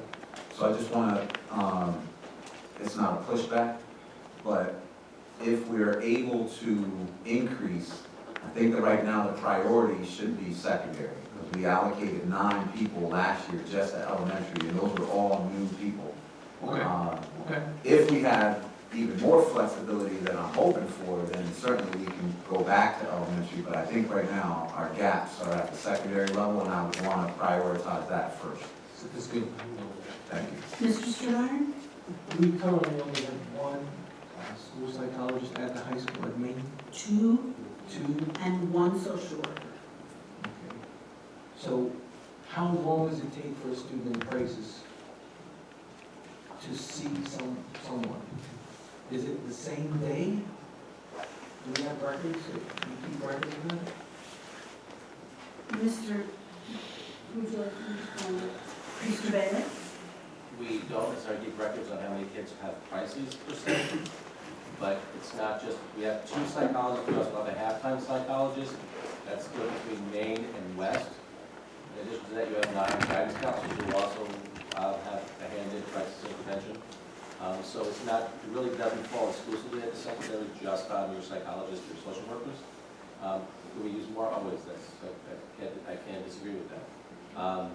But we did look at what the National Association for School Psychology recommends, as well as the National Association for School Social Workers. And most buildings were just, again, in an average district, which from an environment you can make arguments otherwise, but the only place we're really beyond that threshold is NFA Maine. And we did just assess that, as Mr. Howard said, at one of our Central Art Committee meetings. So, but at this point, we didn't make that recommendation, but I certainly refer to what Dr. D said. So, Mr. Bear, just to be clear, based on what we've done collectively as a board and central office team, we have addressed gaps in this particular area over the last 2 years to some promising levels. Yes. We added a psychologist for NFA last year's budget. And we're in line with current national standards in terms of ratio. NFA Maine is the one area that we certainly can have a conversation about. Mr. Stradone? What is the average ratio in an urban district with high needs? I'm sure it's a lot higher. So that's what Mr. Bear's point, that because of our need, we certainly could use more. And the facilities that the social workers, we need a different space, we need a bigger space, a better space, because it's so depressing to go into these rooms. There's almost no decoration on the wall. It's just like it's a very depressing environment to be in. You know, the safe rooms. It's something needs to be done. I know that's not part of the budget, but it's not supposed to be a pleasant place to be. But it's got to be a place where at least they're uplifted. You know, they know they're going to get the care they need. Yes, Ms. Menuda? So, you know, to that extent, I believe it does need to be a pleasant place to be. The reason they're there in the first place is because they're in distress. Where do you put a person when they're in distress in a pleasant environment so it lowers their anxiety? You know, to your point and to Bill's point, absolutely, I think this is needed. It needs to be a priority. I wish you could find some money in the budget to do that, and I hope that you will, because these are, if we're not taking care of that, that's sort of like, it's the buy-in to the game. If you're not taking care of that, the kid's not going to learn.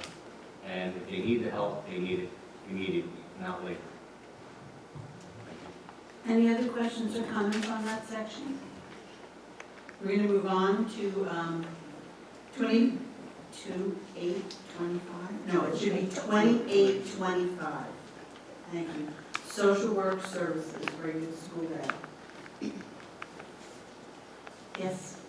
Are there any grants that we're pursuing to increase the number of social workers in the schools? I mean, the short of that is no. Currently, we're not in pursuit of that, but as they come available, I'm not aware, but just because I'm not aware doesn't mean they don't exist. I'm just saying, at this moment, the district is not pursuing that kind of thing. Where is the money from the grant director position going? Is it going to social worker or is it school psychologist, or is it being kept open? So we're going to be interviewing in the spring for, someone to write grants for us, so that way we can go after grants for social work and other things that are. So it's grant director or grant writer? It's the current position we have. So part of the strategy here would be to have someone in-house that will be writing grants. And then also working with Capital Region BOCES that'll be our outside arm. And we're going to see next year we're having an outside arm and someone in-house to tag team this work, so that way we can apply for more grants. Yes, Ms. Also, Prokop? I mean, it's not the budget, but I mean, we just had in our, you sent to us that we're getting $150,000 in my brother's keeper. So that helps with some of the social emotional, not necessarily social work, but that helps with some of our students. So that's, something that we have just gotten. So that should help alleviate some problems, or help some students. Are there any other questions on this section, social worker services? We're going to move along. Code 2850, co-curricular activities. Questions or comments?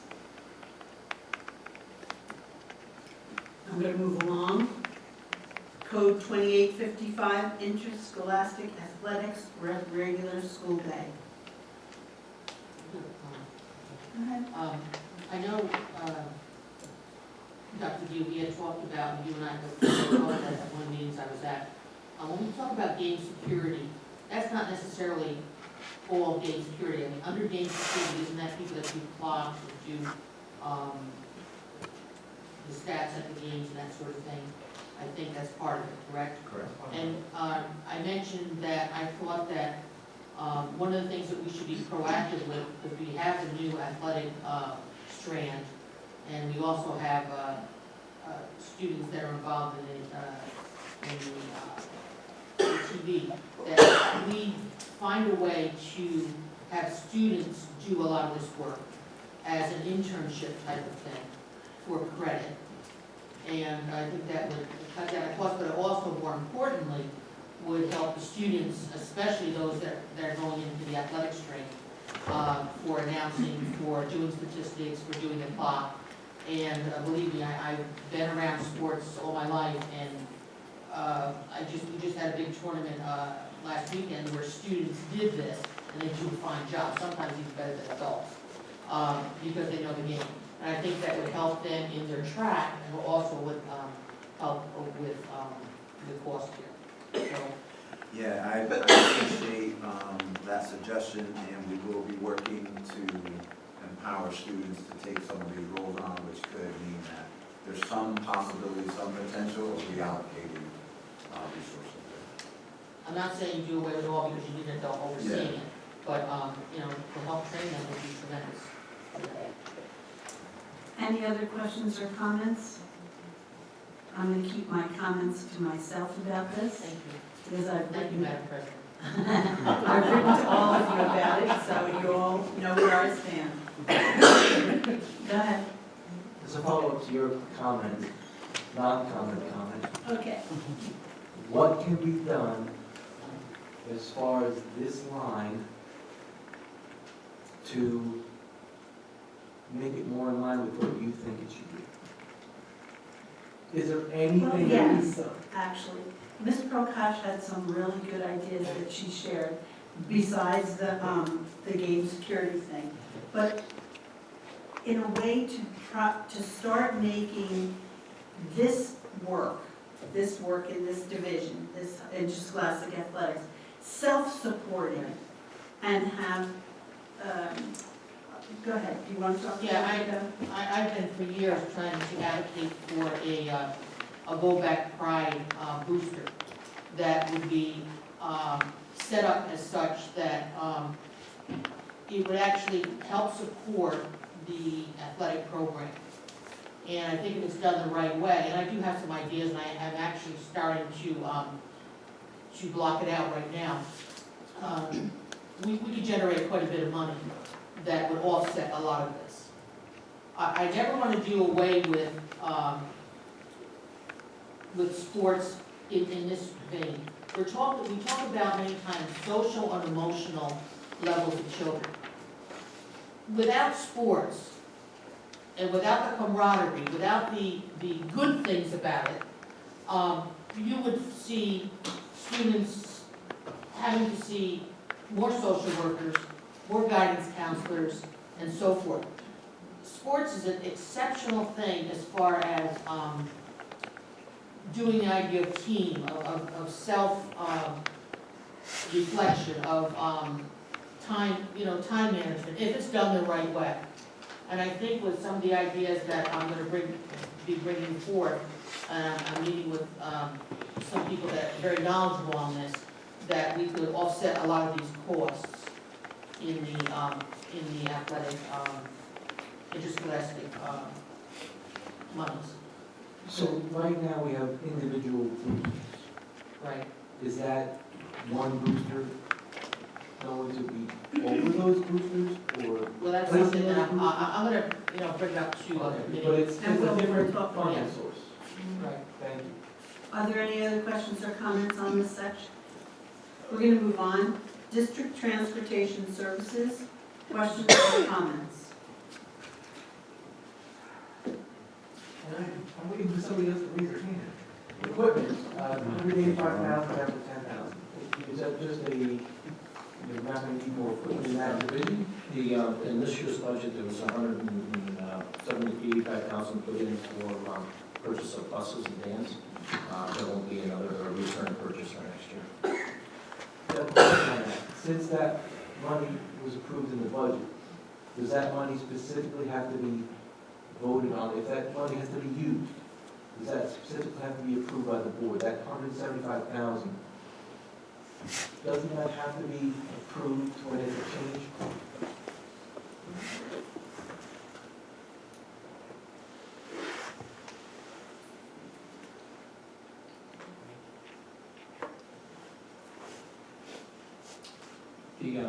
The money that we're allocated there, we're purchasing vans. And there'll be, for this year, yes. Yeah. So the board approved buses, the districts is going to buy vans. Yeah, So because the board approves the budget. But we stood approved for that. We had voted on 2 buses. I believe it was a specific vote, wasn't it? But I know we've discussed this at nauseam over the year, and it came to with the restraints that the state, right, Mr. Kern, the state puts on as far as the buses and so on and so forth. It would behoove us to buy vans that would help alleviate the problem and help with. We're looking at 4 vans with a tune of $120,000. Plus we have one already, so. So they give us 5 vans, and they're all 12-passenger vans, so you don't have to have special licenses to drive. So what happens to the remaining money? It distributes to the general fund. Mr. Menuda. Any other questions on that? Oh, we've talked about life miles. Even I know about life miles. Go I just want to ahead. explain to the public. I am really shocked. With the new contracts for the contractors for transportation, we added the live miles, that we're paying them for live miles for fuel. Right now, we're looking at an anticipated cost of about $525,000. So with the combination of the live miles and then later on you'll see the cost of the transportation contract, we're paying more money next year for the transportation than we are this year. That's correct. So we're paying a lot less than when we went out for the RFP for transportation. A lot less, like in a few $1 million. Yes. So can we expect over the length of that contract, 5 years, is it gonna be slow increments or is it gonna be big increments? You'll see slow increments because it's going back to CPI. We'll be covering that or whatever the state puts into the, there's a chance they could put EFI in, which is another figure that they use. Any other questions or comments on that code? We're going to move on to the next page, code 5540, contract transportation. Any questions or comments?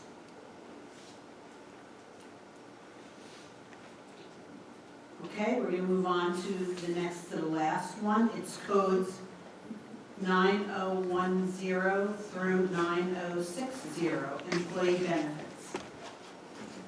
Any questions or comments? Yes?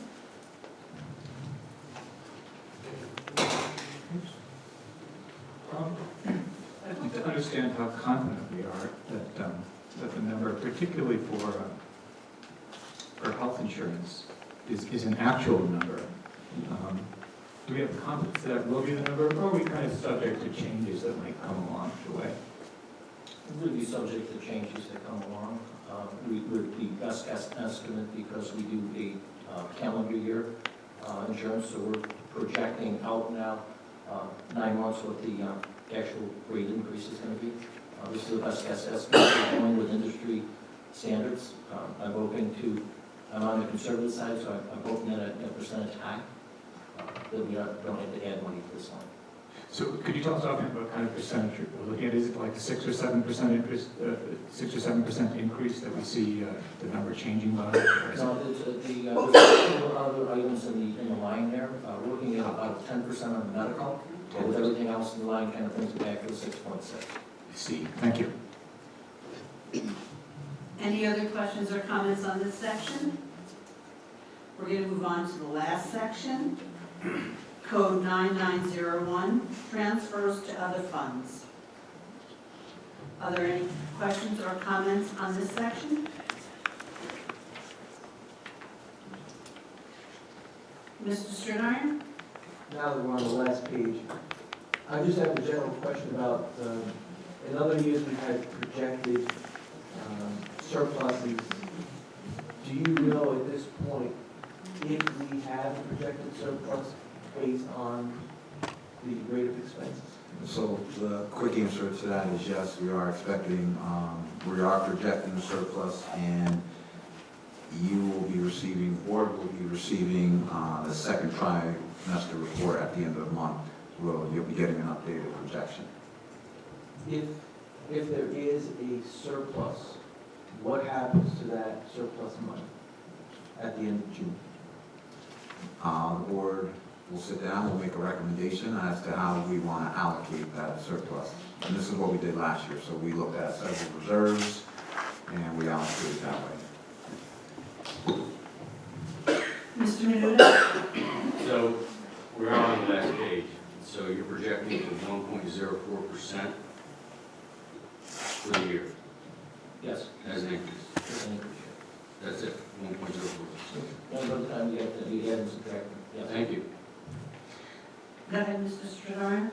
I know that this is going back to an earlier code, but I just forgot to bring it up. On 2020, supervision regular school, the regular teaching, the big one item. Is there any thought, since over the last 2 years we've restored programs, positions in different places, is there any thought to bringing back either phased or all at once the Unlimited Horizons program K through 1? We are working on that.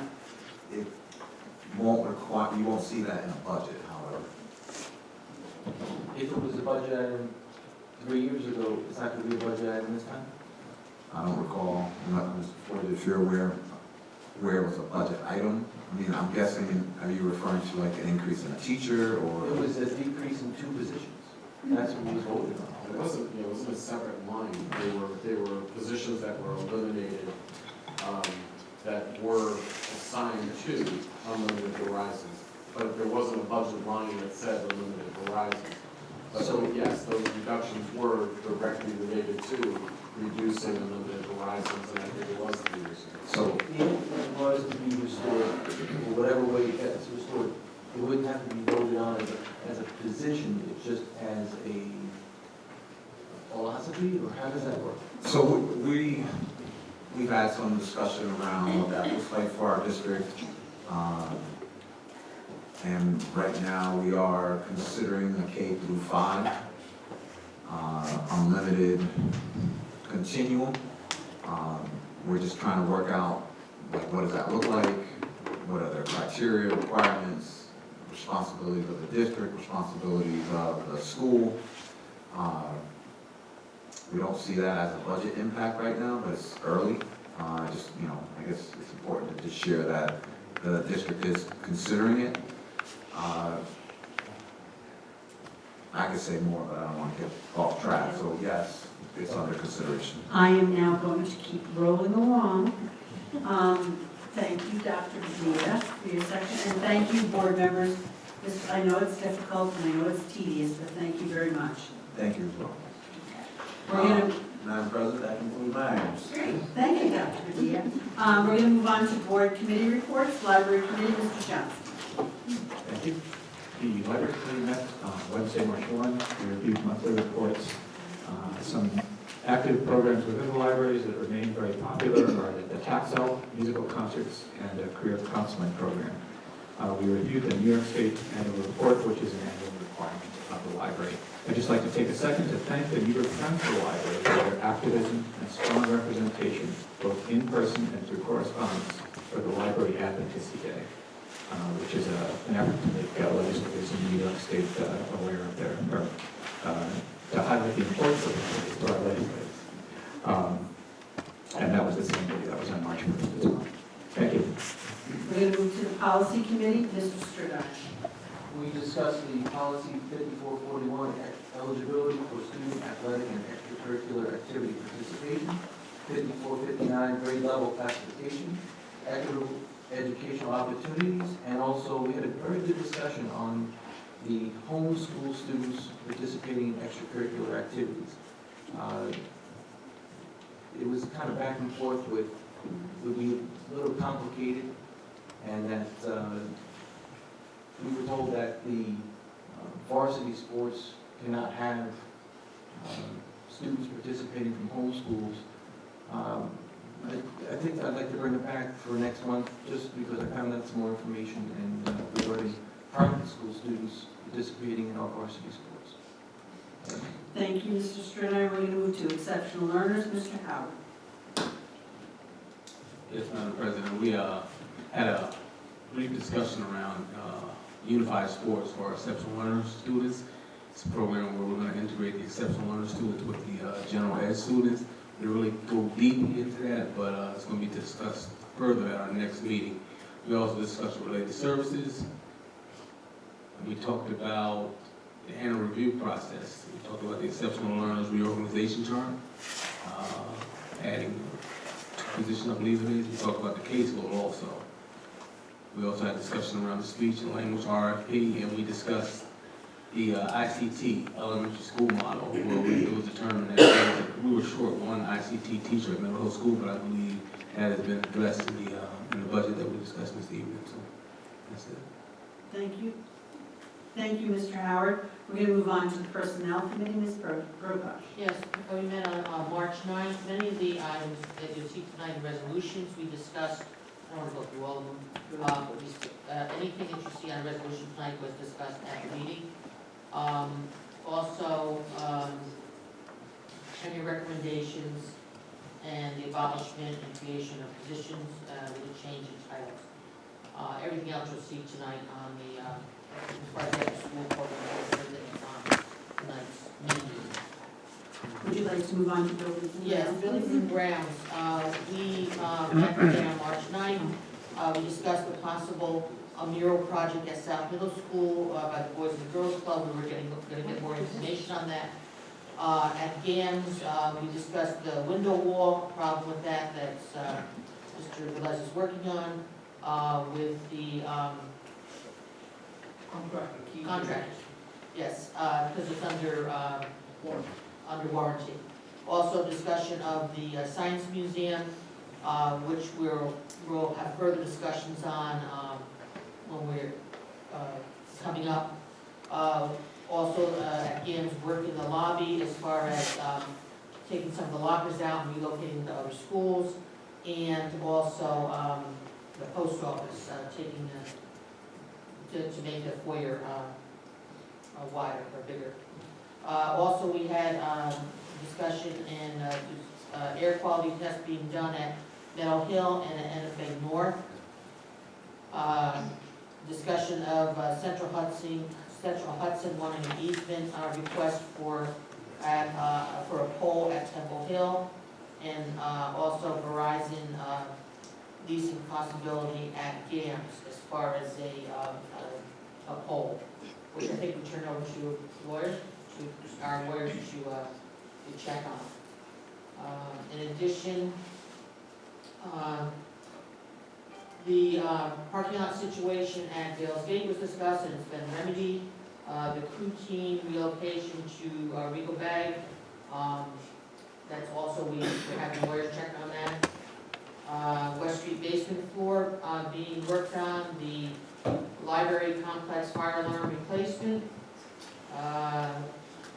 We have snow now, so we can't do anything at this moment with NFA field, baseball field, but it's going to be worked on so that it can be used this year as a baseball field.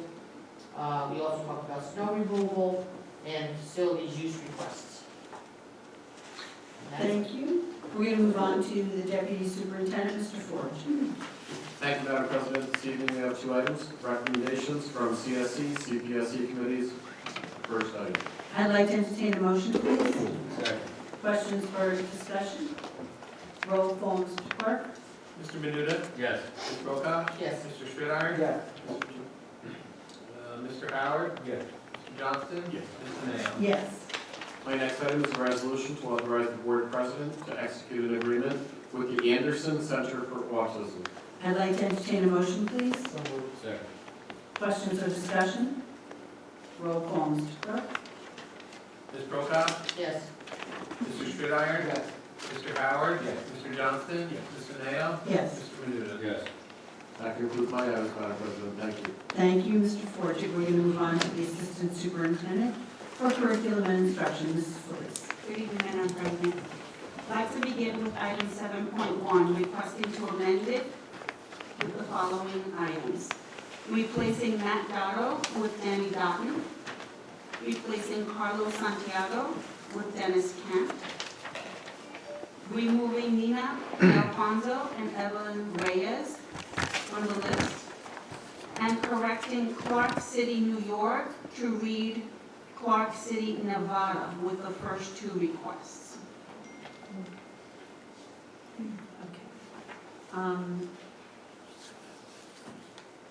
May I have a motion first I'd like to entertain a motion as it is first. Now, I'd like to have a motion to amend as described. So, Second. I'm going to vote on the amendment. Mr. Clerk. Mr. Strittmeyer? Yes. Mr. Howard? Yes. Mr. Johnston? Yes. Mr. Mayo? Yes. Mr. Menuda? Yes. Ms. Brokaw? yes.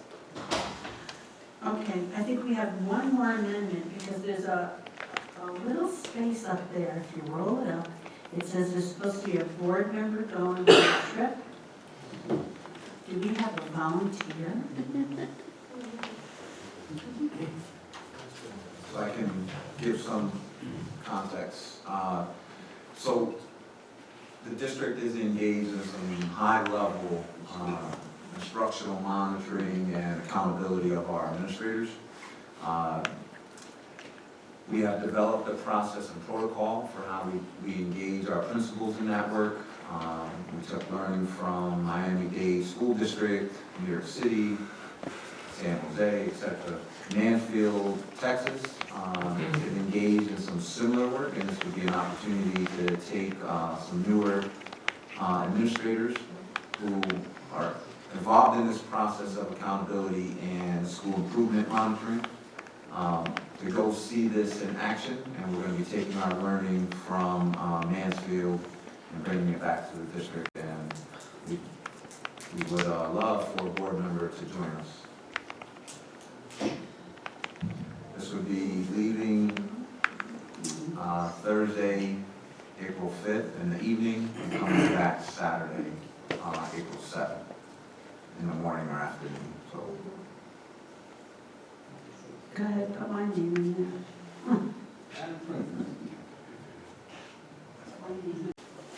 Thank you, that concludes our standing items. Thank you, Mrs. Felice. We're going to move on to the Assistant Superintendent for Finance, Mr. Kern. Thank you, Madam President. Item 8.1, resolution to accept furniture donation. I'd like to entertain a motion, please. Questions or discussion? Roll call. Mr. Johnston, Mr. Mayo, Yes. Mr. Menuda, Ms. Pocock, Yes. Mr. Stridiron, Yes. Mr. Howard. Yes. Item 8.2, resolution to declare books obsolete and authorize the disposition of the same. I'd like to entertain a motion, please. Questions or discussion? Roll call, Mr. Clerk.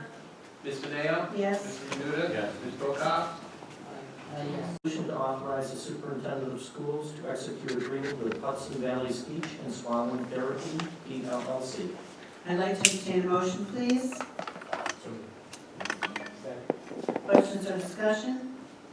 Roll call, Mr. Clerk. Mr. Stridiron, Yes. Mr. Howard, Mr. Johnston, Ms. Mayo, Yes. Mr. Menuda, Yes. Ms. Pocock. Yes. Item 8.6, resolution to authorize the board president to execute a real estate license agreement with Statistical Analysis Incorporated and Friends of Newburgh Crew Incorporated. I'd like to entertain a motion, please. Questions or discussion? Roll call, Mr. Clerk. Mr. Howard, Mr. Johnston, Ms. Mayo, Yes. Mr. Menuda, Yes. Ms. Pocock, Yes. Mr. Stridiron. Yes. Item 8.7, resolution to approve facility use request. I'd like to entertain a motion, please. I need a second. Questions or discussion? Roll, yes. We went over all these, Mr. Yes.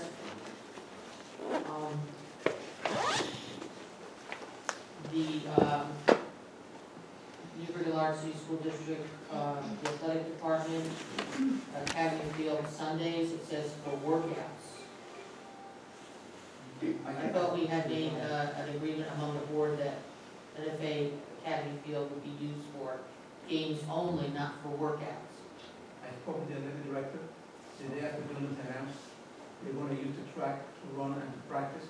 They might get in the field and only just to practice the girls because they're in other teams. And that's the day that the coach can take them out, and he add that to the request. It's just that information doesn't translate to the spreadsheet that we sent to the board. I just spoke with the coach also, and he said that was planned. They're going to run the track, they're going to exercise with the girls, and maybe get into the field, but just on the corner just to practice, not the whole field. Maybe get onto the field. We specifically have said that the field is not to be used for workouts, it's to be used for games, NFA Academy field. Also, when I spoke with the coach, I raised that question, and he said that if the board don't want to use it, they will go to the area and field and use that field. So Andy, here's what we're going to do. We're going to say no to the field, but yes to the track. Yeah, That- they can run a okay. track. They can All run right, a so track. I'll send the request and I'll send it tomorrow to I go down there and Thank sit you. and I don't see no. That's fine. I'll do that. Okay. So yes to the track, no to the field.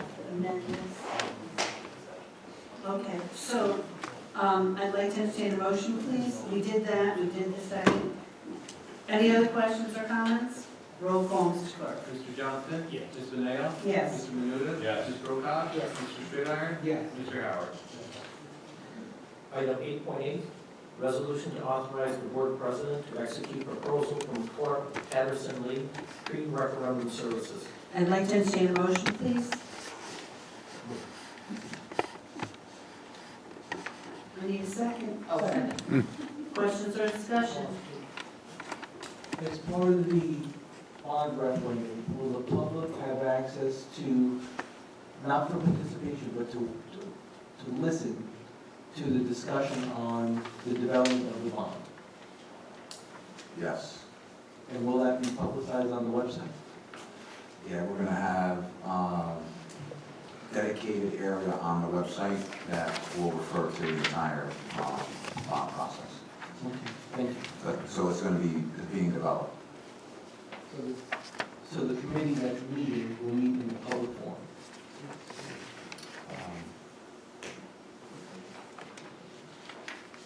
Now, Paul's alone, I'm trying to think of what we've done. I mean, the door's been open, we haven't. Yes. Yes. Mr. Menuda? Yeah, I think that's your question. So, the pre-referendum design and collaboration, I see the fixed fee, but it's excluding the schematic design.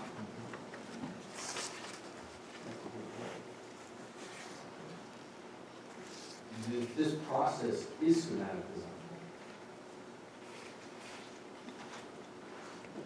I'm sorry I didn't see this earlier, but I just saw it now.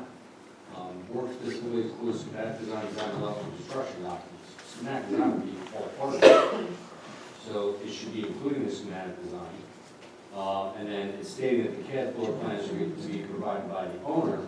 Would that mean they believe that we have a current set of CAD documents electronically that we're simply going to hand over to them that is accurate as-built? And I don't know if that's the case.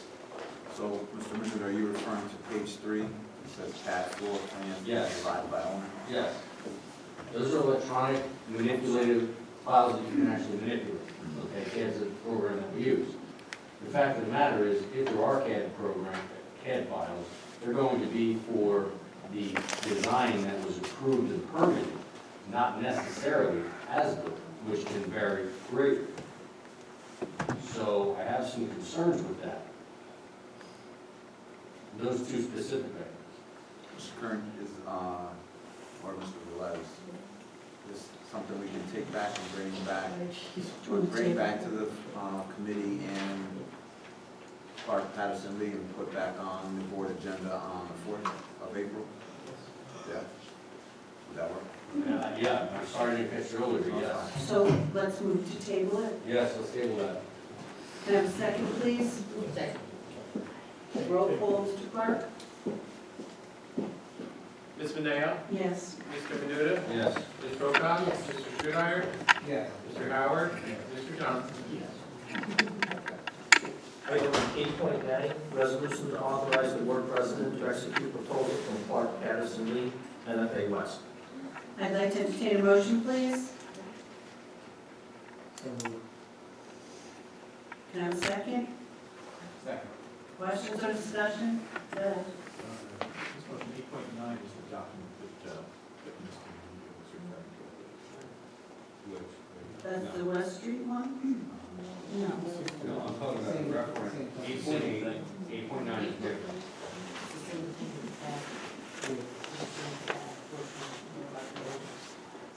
So both of them had that CAD, floor plans to be provided.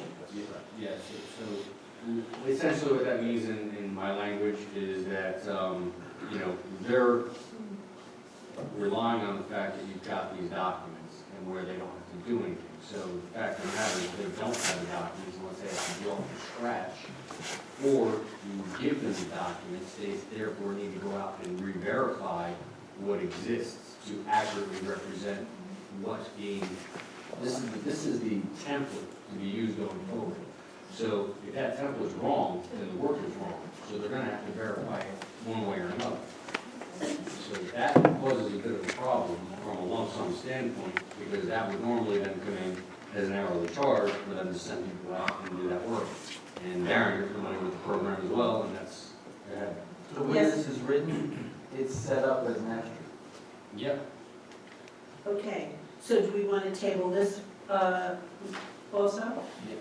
I'd like to like a clarification on this as to what the estimated construction cost is for this project, right? Because that needs to be balanced. Okay. Mr. Kern is making notes about that. So may I have a motion to table this, please? Second. Mr. Clerk? Ms. Prokop? Yes. Mr. Stridheimer? Yes. Mr. Howard? Mr. Johnston? Yes. Mr. Mayo? Yes. Mr. Menuda? Yes. Item 8.10, resolution to authorize property tax refund pursuant to court order. I'd like to entertain a motion, please. Can I have a second?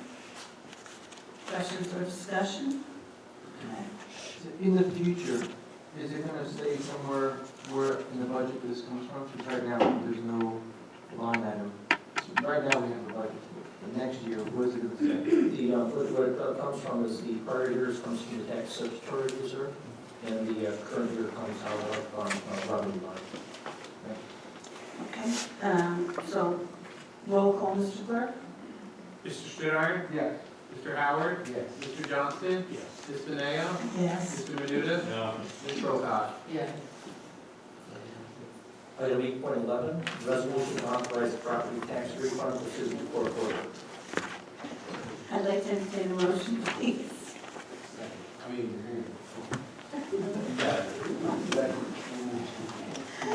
Questions or discussion? Roll call, please. Mr. Stridheimer? Yes. Mr. Howard?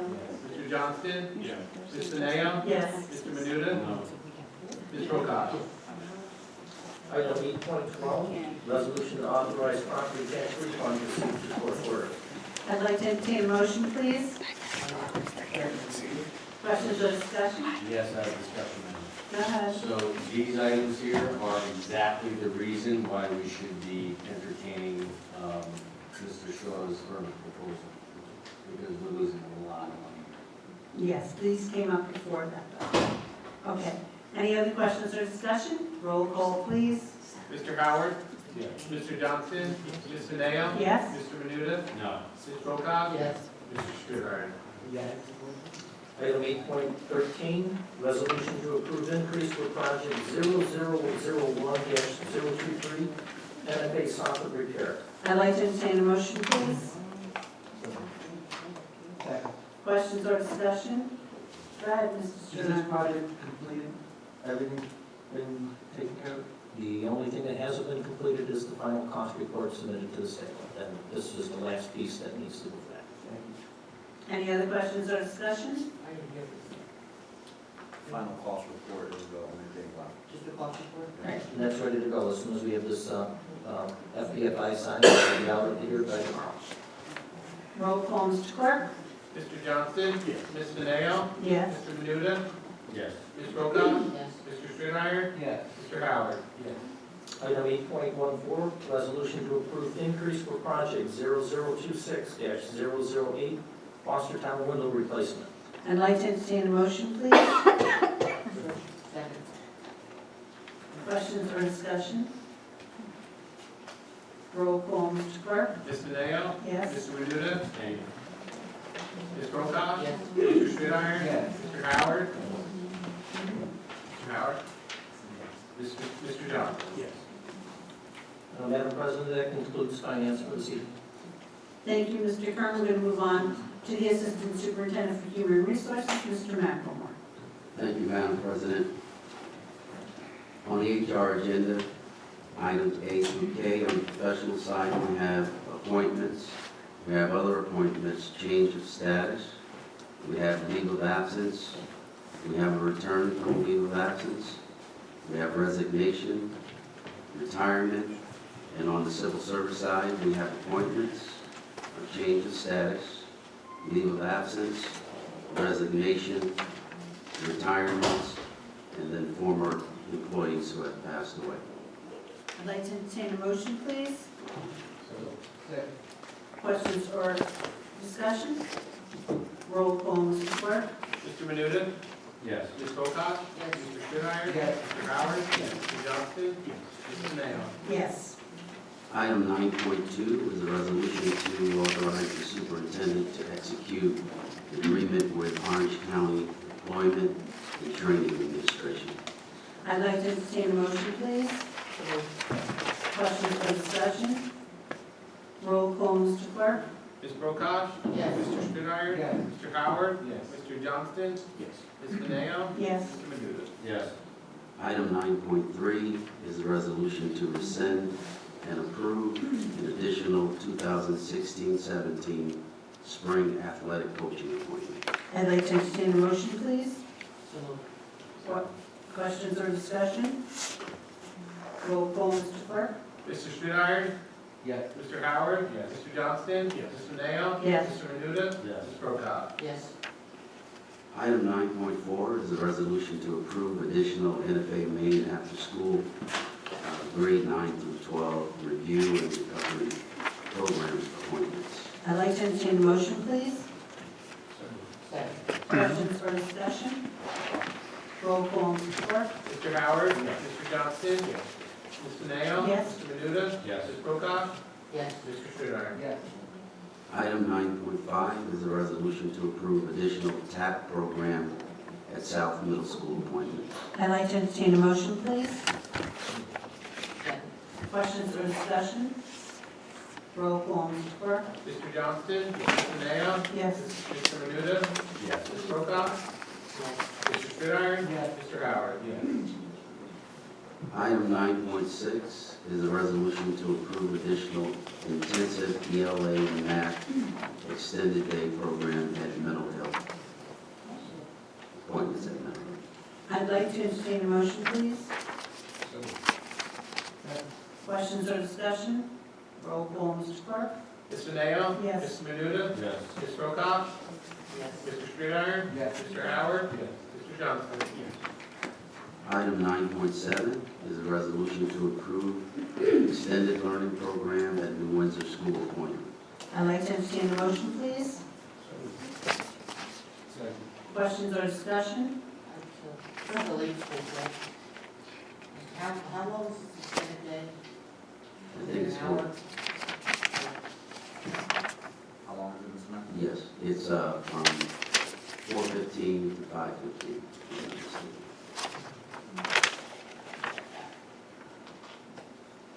You know how I feel about the lateness. This is prep for testing? Is this what that is? Is this a month? Thank you. Any other questions or discussion? Roll call, Mr. Clerk. Mr. Menuda? Yes. Ms. Bocock? Mr. Schreier? Yes. Mr. Howard? Yes. Mr. Johnston? Ms. Mineo? Yes. Item 9.8 is a resolution to abolish and create positions with a change in title for the Exceptional Learners Division. I'd like to entertain a motion, please. So moved. Second. Questions or discussion? Roll call, Mr. Clerk. Ms. Bocock? Yes. Mr. Schreier? Yes. Mr. Howard? Yes. Mr. Johnston? Ms. Mineo? Yes. Mr. Menuda? Yes. Item 9.9 is a resolution to abolish and create position within the change in titles for the Executive Director of Equity and Access. I'd like to entertain a motion, please. So moved. Questions or discussion? Roll call, Mr. Clerk. Mr. Schreier? Yes. Mr. Howard? Mr. Johnston? Ms. Mineo? Yes. Mr. Menuda? Yes. Ms. Bocock? Yes. Item 9.10 is a resolution to rescind and approve STEAM Academy after-school administrator appointment. I'd like to entertain a motion, please.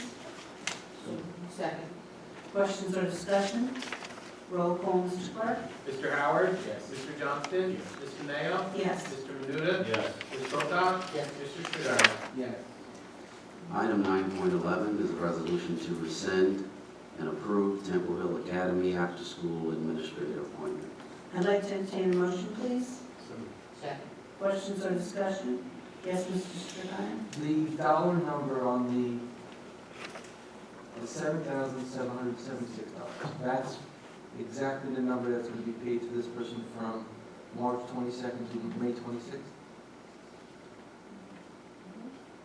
That's a prorated number? Because the original number is 24,000 for the other person. I'm assuming this is prorated. Yes, this has been prorated. Every time an administrator or a teacher has been added to any of these after-school programs, HR has to recalculate all these numbers, but the original amount remains the same so that you are aware of what the program started out with. Any other questions or discussion? Roll call, Mr. Clark. Mr. Johnson? Yes. Ms. Beneo? Yes. Mr. Menuda? Yes. Ms. Prokop? Yes. Mr. Strumeyer? No. Mr. Howard? Yes. Item 9.12 is a resolution to rescind and approve Temple Hill Academy after-school teacher appointment. I'd like to entertain a motion, please. Questions or discussion? Roll call, Mr. Clark. Ms. Beneo? Yes. Mr. Menuda? Yes. Ms. Prokop? Yes. Mr. Strumeyer? Yes. Mr. Howard? Mr. Johnson? Item 9.13 is for your information only. These are tenure recommendations for administrators and teachers who will be coming before you in the next several months. That concludes my items, Madam President. Thank you, Mr. McLemore. We're going to move on to the clerk of the board, Mr. McCoy. Thank you, Madam President. I have the approval of the minutes from February 24th. I'd like to entertain a motion, please. Questions or discussion? Roll call, Mr. Clark. Mr. Menuda? Yes. Ms. Prokop? Yes. Mr. Strumeyer? Yes. Mr. Howard? Mr. Johnson? Yes. Ms. Beneo? Yes. I have the approval of the minutes from the February 28th meeting. I'd like to entertain a motion, please. Questions or discussion? Roll call, Mr. Clark. Ms. Prokop? Yes. Mr. Strumeyer? Yes. Mr. Howard? Mr. Johnson? Ms. Beneo? Yes. Mr. Menuda? Yes. The candidate packets for people that are interested in running for the board are available in my office. The 3 seats that are currently going to be up for election this May are held firm by Mr. Strumeyer, Mr. Cupertino, and Ms. Beneo. If you would like to vote by absentee ballot, the application for the absentee ballot is currently on the district website. That application needs to be filled out and turned into my office, and I will mail you the actual ballot when they are printed. And that concludes my item, Madam President. Thank you, Mr. McCoy. We are now at the portion of the agenda for public discussion or comments on non-agenda items. Please refer to the regulations regarding discussion and comments that is posted next to the sign-in sheet. Is there anybody that would like to address the board on non-agenda items?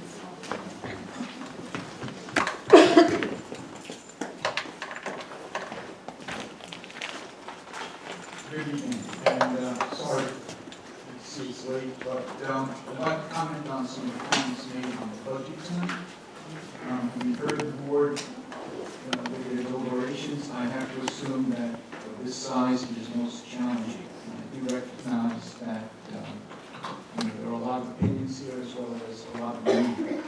I also assume that the board has previously collected their ideas together and have formed some definite goals to start the budget process. Listening to you tonight, I came across 4 that I assume are part of that. One is K-2 literacy, especially class size and aids to help with the children's needs in starting their education. More security, social emotional needs, especially in the psychological and social work area. And then asking for more ITFs. Regarding the $300,000 that was thrown out for hiring additional ITFs, I have to look at the other 3 priorities of the district and how their impact on the children and the educational process that we do provide them.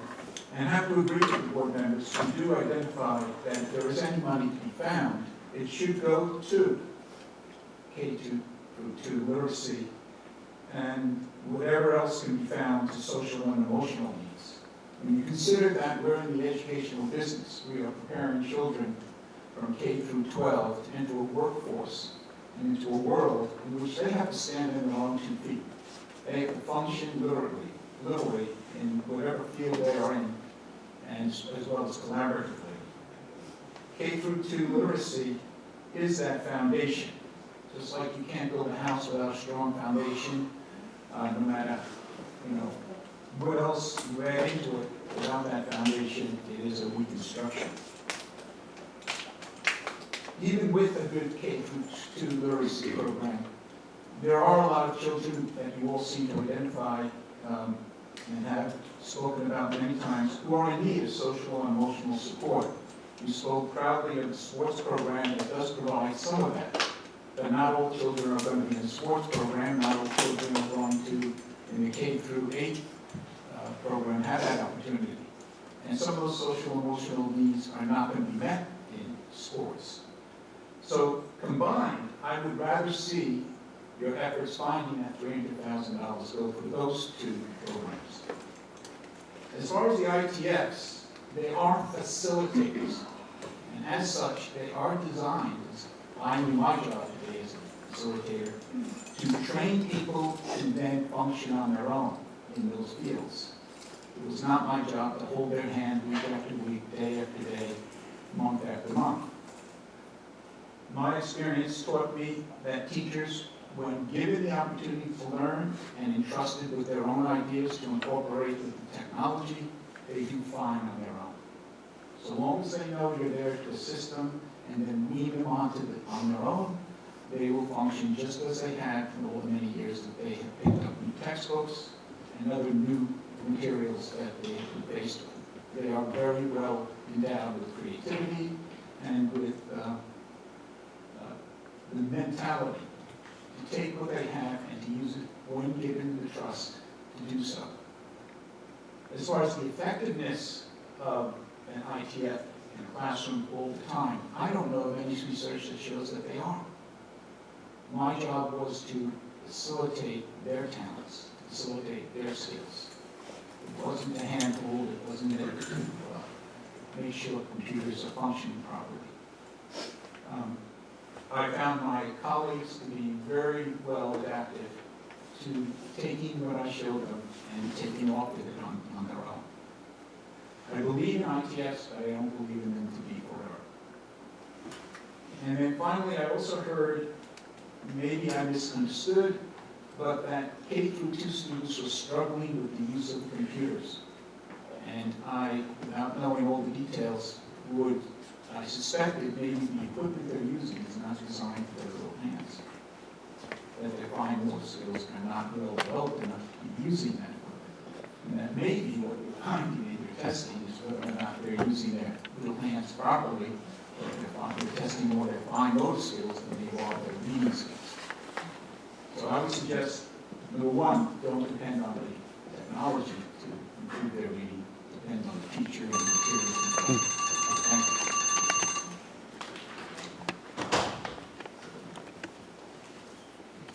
Would anybody else like to address the board on non-agenda items?